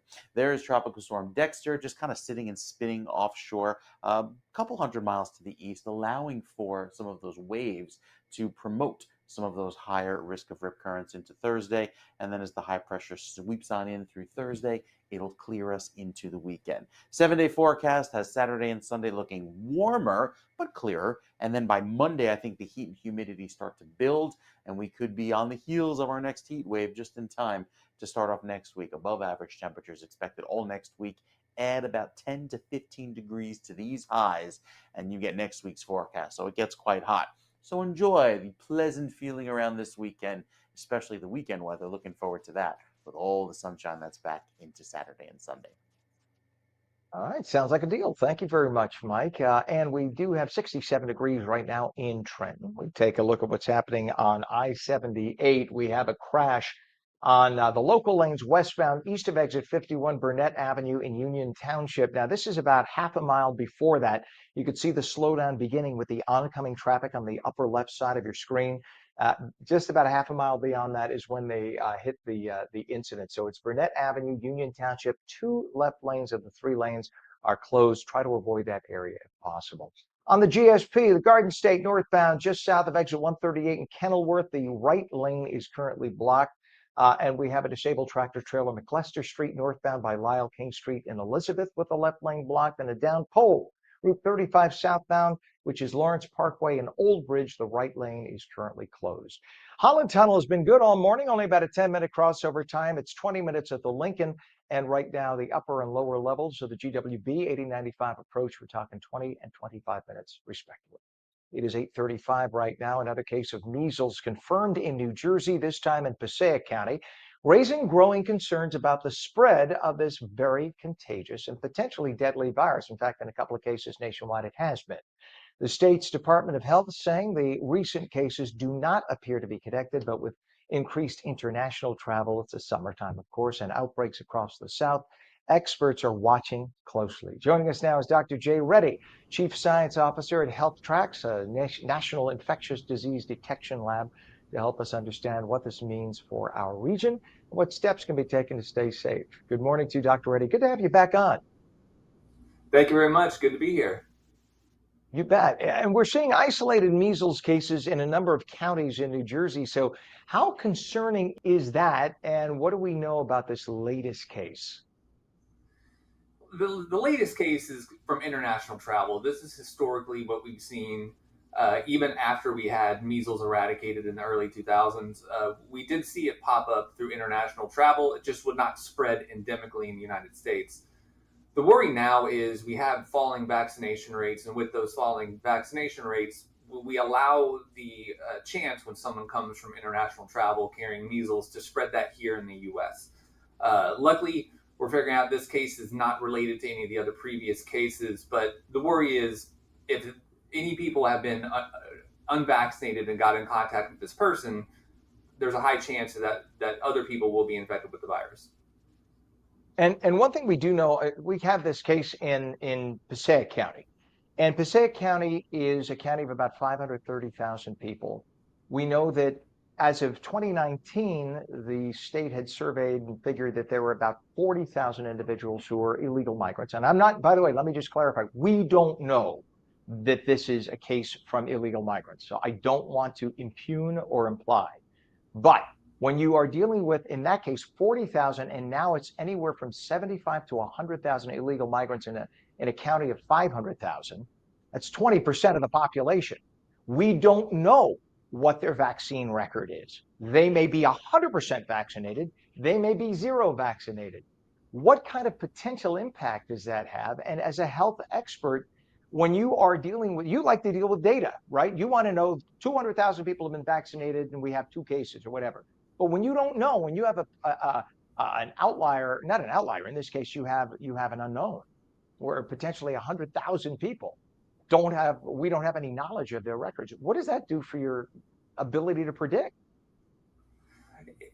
It gives you no ability to predict. You have numbers that create kind of herd immunity in the community, which is right around 95%.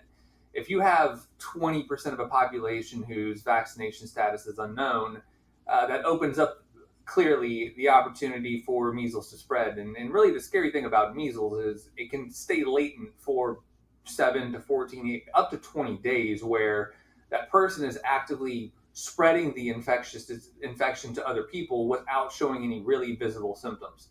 So the latency period is where the scary part is, because they could be walking around the mall with just a normal sore throat. And if you have 20% of the population that is unvaccinated or vaccination status unknown, it's ripe conditions for measles spread.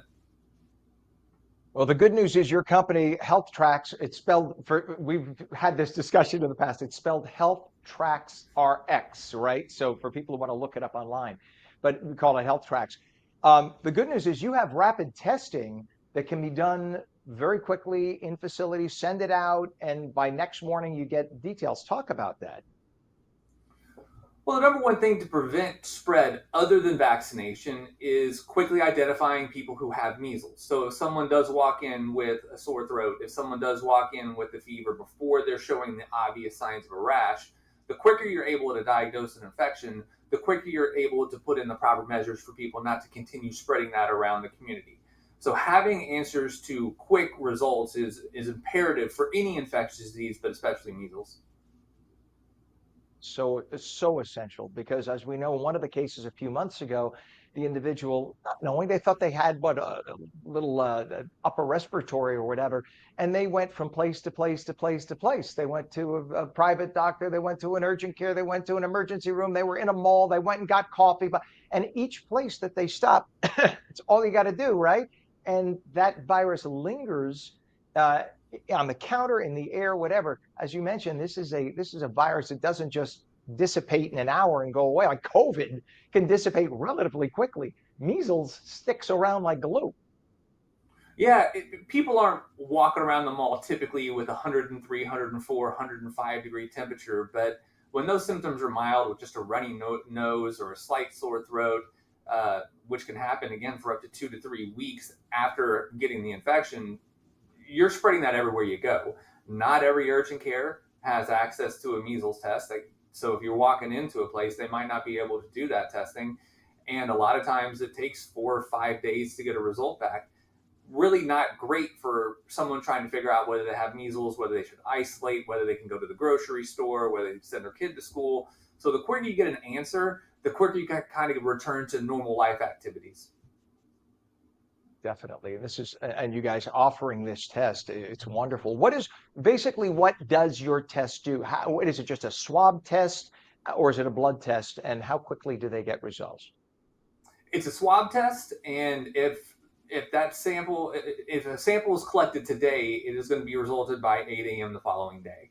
So we have next morning results for everyone across the country, whether you're in a metropolitan area or rural area. So if you go to your local urgent care or family practice or pediatric doctor and ask for a health track measles test, they likely have it.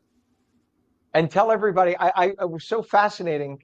It was so fascinating to hear the last time we had you folks on how you're able to do it so quickly. I love the fact that you're associated with the airport. Talk about that. Yeah, we have an association with UPS, so a partnership where we're able to get samples all across the United States into our facilities early in the morning. We run our shifts overnight, starting at midnight, to make sure we provide answers to patients and providers early AM. And really, it's about creating partnerships, across the spectrum with public health laboratories and with the advice of the CDC in developing this test in the first place. We were waiting.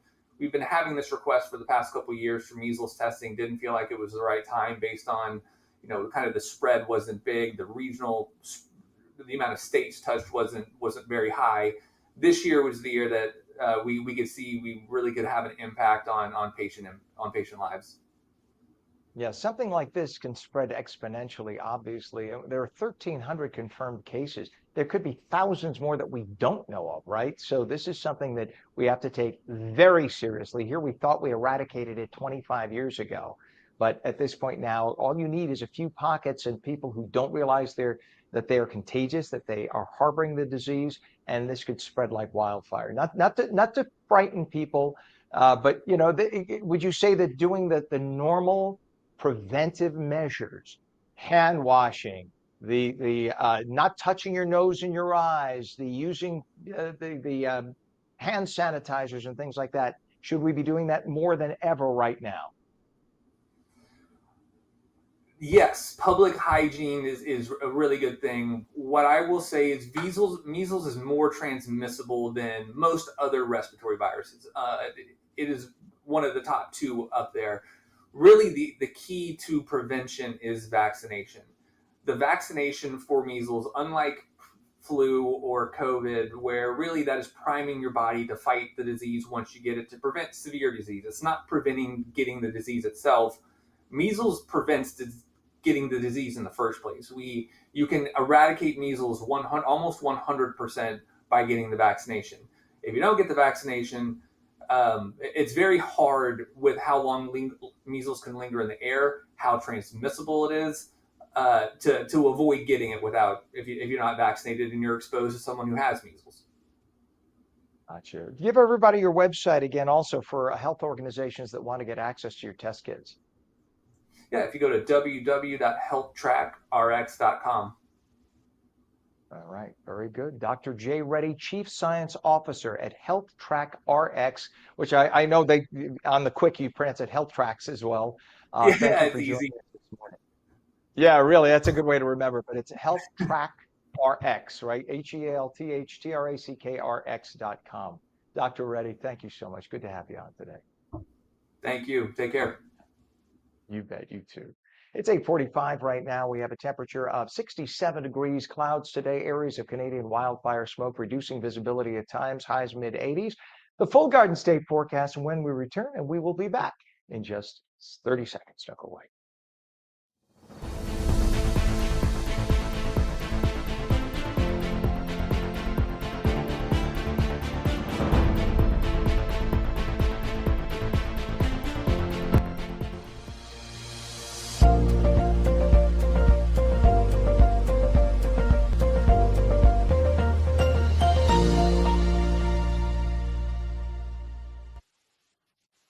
And a very good morning to you. 8:46 right now. Our temperature in Trenton is 67 degrees. Welcome back to ONNJ Mornings. It's Tuesday.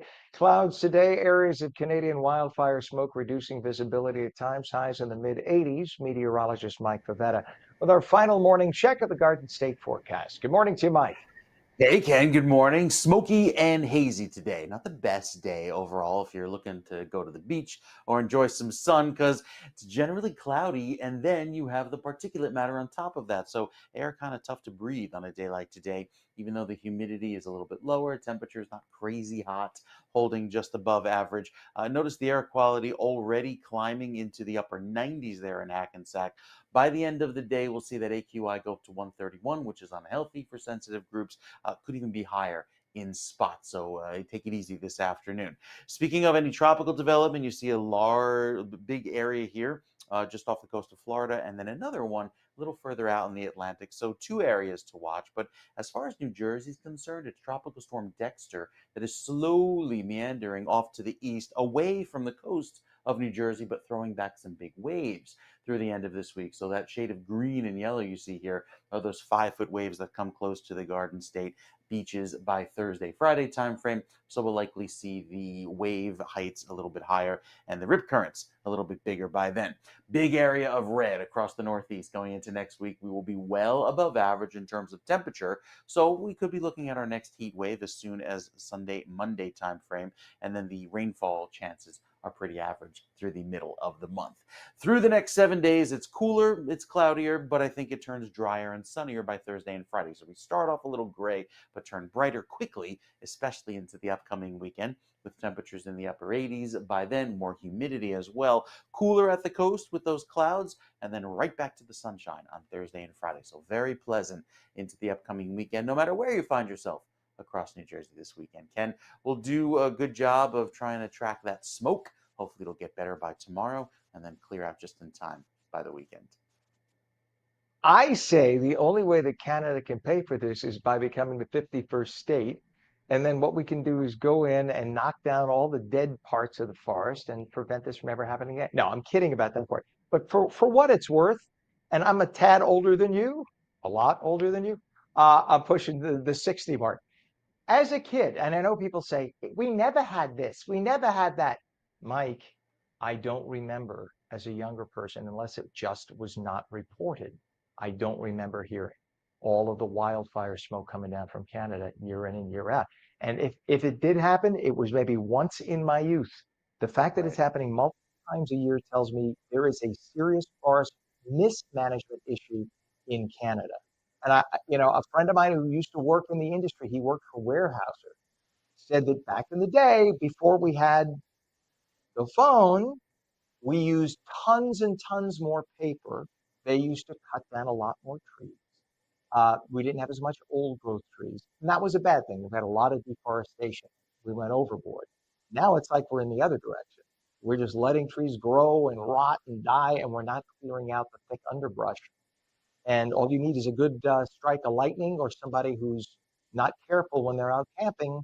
Before you know it, we have an entire wildfire. So it's just we've got to really address this because from a climatological perspective, and I'm no expert on this, certainly you are, I'm sure that this is not helping the environment, and it certainly isn't helping people's breathing, and it certainly isn't helping the climate, et cetera, and the earth when you pump out that many tons of particulate matter into the air. So we should do a whole show on this. I'll just sit back and let you do it because you know a lot more than me, clearly. But it's just, it's unnerving to know that this much pollution is hitting the air. But thank you so much, Mike. You We bet. will catch you in the morning. Have a See you wonderful tomorrow. day, sir. You bet. 8:50 right now, 67 degrees. And in terms of traffic, things are not that bad still. And it's funny because not that what I'm about to say is funny. It's just that all the areas where there are incidents, the cameras are down. So we would love to show you, but we can't. But we can tell you there's a crash on I-80, the express lanes westbound by exit 45, which is Beverwick Road, Parsippany Troy Hills. The right lane and right shoulder are closed. We have a crash on the Turnpike Inner Roadway northbound north of interchange 13A by Newark Liberty Airport.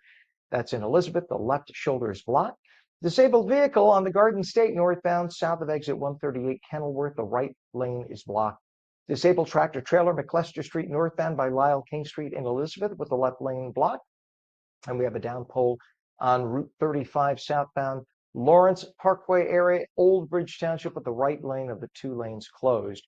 And of course, we have our crossings for the Hudson River right now. The Holland Tunnel's only been 10 minutes all morning. The GWB is about 20 minutes now, and it's also 20 at the Lincoln. 8:51 is our time. A shocking double homicide in Hunterdon County has left the community in mourning. On Saturday, Franklin police found 33-year-old veterinarian Lauren Samanchik and 29-year-old volunteer firefighter Tyler Webb shot dead in a Pittstown home. Reports suggest a state trooper Ricardo Santos, the ex-boyfriend of Samanchik, may be the suspect and was found dead himself of an apparent suicide in Piscataway. 8:52, a Hudson County jury has found Jersey City police officer Paige Rivera guilty of official misconduct. The 35-year-old was convicted for failing to perform her duties and unauthorized acts, including harboring fugitive Frederick Womack during a shooting investigation from September 2022 to February 2023. Rivera faces mandatory minimum sentences for 5 years for 2 second-degree charges and 2 years for a third-degree charge. Rivera is in custody awaiting sentencing October 10th. An arrest has been made in the tragic killing of Kendall Rosenborough, son of Atlantic City Councilwoman LaToya Dunston. The 28-year-old was found dead from a gunshot wound outside the Martinique Motel July 29th. 26-year-old Sheldon Ward, also known as Lamar Johnson, was arrested by the U.S. Marshals Task Force and faces charges including murder and conspiracy. Ward is being held at the Atlantic County Justice Facility. 8:53 right now, a shocking act of violence unfolded at Baladna Bakery in Patterson last week. Authorities say that a man stabbed and slashed bakery owners Abed and Mohammed Hassad over a sandwich mix-up that occurred 4 years ago. The suspect has not yet been caught and allegedly attacked the brothers after claiming an eggplant sandwich made him ill from 4 years prior. Well, maybe you shouldn't keep it out on your counter 4 years. Okay, I'm exaggerating. But nonetheless, these two guys are lucky to be alive. Witnesses reported hearing screams and seeing one victim clutching a bloody arm. The brothers were treated for non-life-threatening injuries. 8:53, a tragic incident has led to the temporary closure of Hunter's Farm Market in Cinnaminson, Burlington County. Police report that 77-year-old John Hunter died Sunday morning. It was a machinery accident that happened at the beloved family-owned farm. The farm's Facebook page shared a heartfelt tribute featuring a photo of Hunter with his grandsons, calling them his pride and joy. Police are investigating the incident. 8:54, a gas line rupture in Evesham Township sparked a massive fire on Iron Gate Road yesterday. Construction crews accidentally struck an underground gas line that caused a significant leak and ignited a blaze near a construction vehicle. Several homes had to be evacuated. The fire has been put out. No one was hurt. Road closures and detours remain in effect around Willow Ridge. A devastating fire tore through a home in Mays Landing on the 200 block of Burning Tree Court. You could see significant damage as firefighters fought the lingering smoke there for hours. Authorities haven't yet reported any injuries or the cause of the blaze. And at 8:55, New Jersey has secured a record-breaking $2 billion settlement with the DuPont Corporation to address so-called PFAS forever chemical contamination across the state. I believe it's polyfluoro something something. I always forget what that fully is. We call them PFAS, PFAS. The funds will clean up sites in Pompton Lake, Swanacue, Sayreville, Greenwich Township, Pennsville, and Carneys Point, with $875 million dedicated to restoring land, water, and drinking water treatment. What happens with the PFAS? Remember years ago we had the Teflon pans, and if you used metal utensils on the Teflon pans, you get little flecks of black from the bottom of the pan coming off. And we would continue using those pans. That was not a good idea. Apparently what would happen is those flecks would get in your system and never get out. People would end up having those flecks of PFAS in their brain on a molecular level throughout their bodies.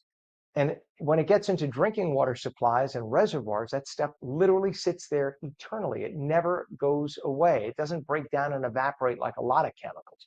Not to be gross, but when you go to the bathroom and we flush our toilets, that stuff can be, and I say stuff in air quotes, can be treated. The bad stuff goes to the bottom, evaporates, goes away. It literally just evaporates. But the PFAS chemicals do not evaporate. They stay in our drinking water supply, and they have to be decontaminated, those drinking water supplies. I remember friends who lived in the Caldwells used to get water from, I guess, either Fairfield or nearby in Essex Fells. There was a water treatment facility there, and they would get regular accounts that the PFAS levels were way above what they should be. So basically drink bottled water is what they were told, that you pay for water when you pay for your water bill in your community. Well, this agreement resolves a 2019 lawsuit and 3 others, ending a month-long federal trial. Attorney General Matt Platkin called it a major step to hold polluters accountable. It follows a $450 million settlement with 3M in May. And a new StimSide research poll shows Democrat Mikey Sherrill leading Republican Jack Ciattarelli by 6 points. That is not much. 48 to 42% in New Jersey's governor's race, conducted by Insider NJ, which is owned by a Sherrill fundraiser. The poll aligns with a recent Fairleigh Dickinson survey showing Sherrill ahead 45 to 37%. So if a Sherrill poll is showing that she's only ahead by 6 points, who knows? It could even be tighter than that. Over half of all voters say the GOP is too focused on Donald Trump, with 86% believing Sherrill would stand up to him. Ciattarelli, however, leads on tax cuts, 59 to 15%. Sherrill's favorability is 47 to 33% unfavorable. So it's 47 favorable, 33 unfavorable. Ciattarelli's percent. And a zoo in Denmark is asking pet owners to donate their animal companions, their little furry friends, their guinea pigs, rabbits, dogs, cats, chickens, small horses, to be fed to lions, tigers, and bears. Oh my. Yeah, they're crazy. In a Facebook post late Thursday, the Aalborg Zoo noted that it welcomed animals that, regardless of circumstance, might be nearing the end of life. So it's not like if you don't like Fido, you donate it to be. You want to donate your pet that you loved and cared for to be eaten by tigers and lions? They say they'll gently euthanize it and then use it as food. I don't know about that. I'd rather bury Fido in the backyard. And maybe I'm just crazy. And that is on New Jersey. It's 8:59. Meteorologist Mike Favetta says clouds, areas of Canadian wildfire smoke, reducing visibility, highs mid-80s. We'll see you tomorrow morning at 7. Have a great day.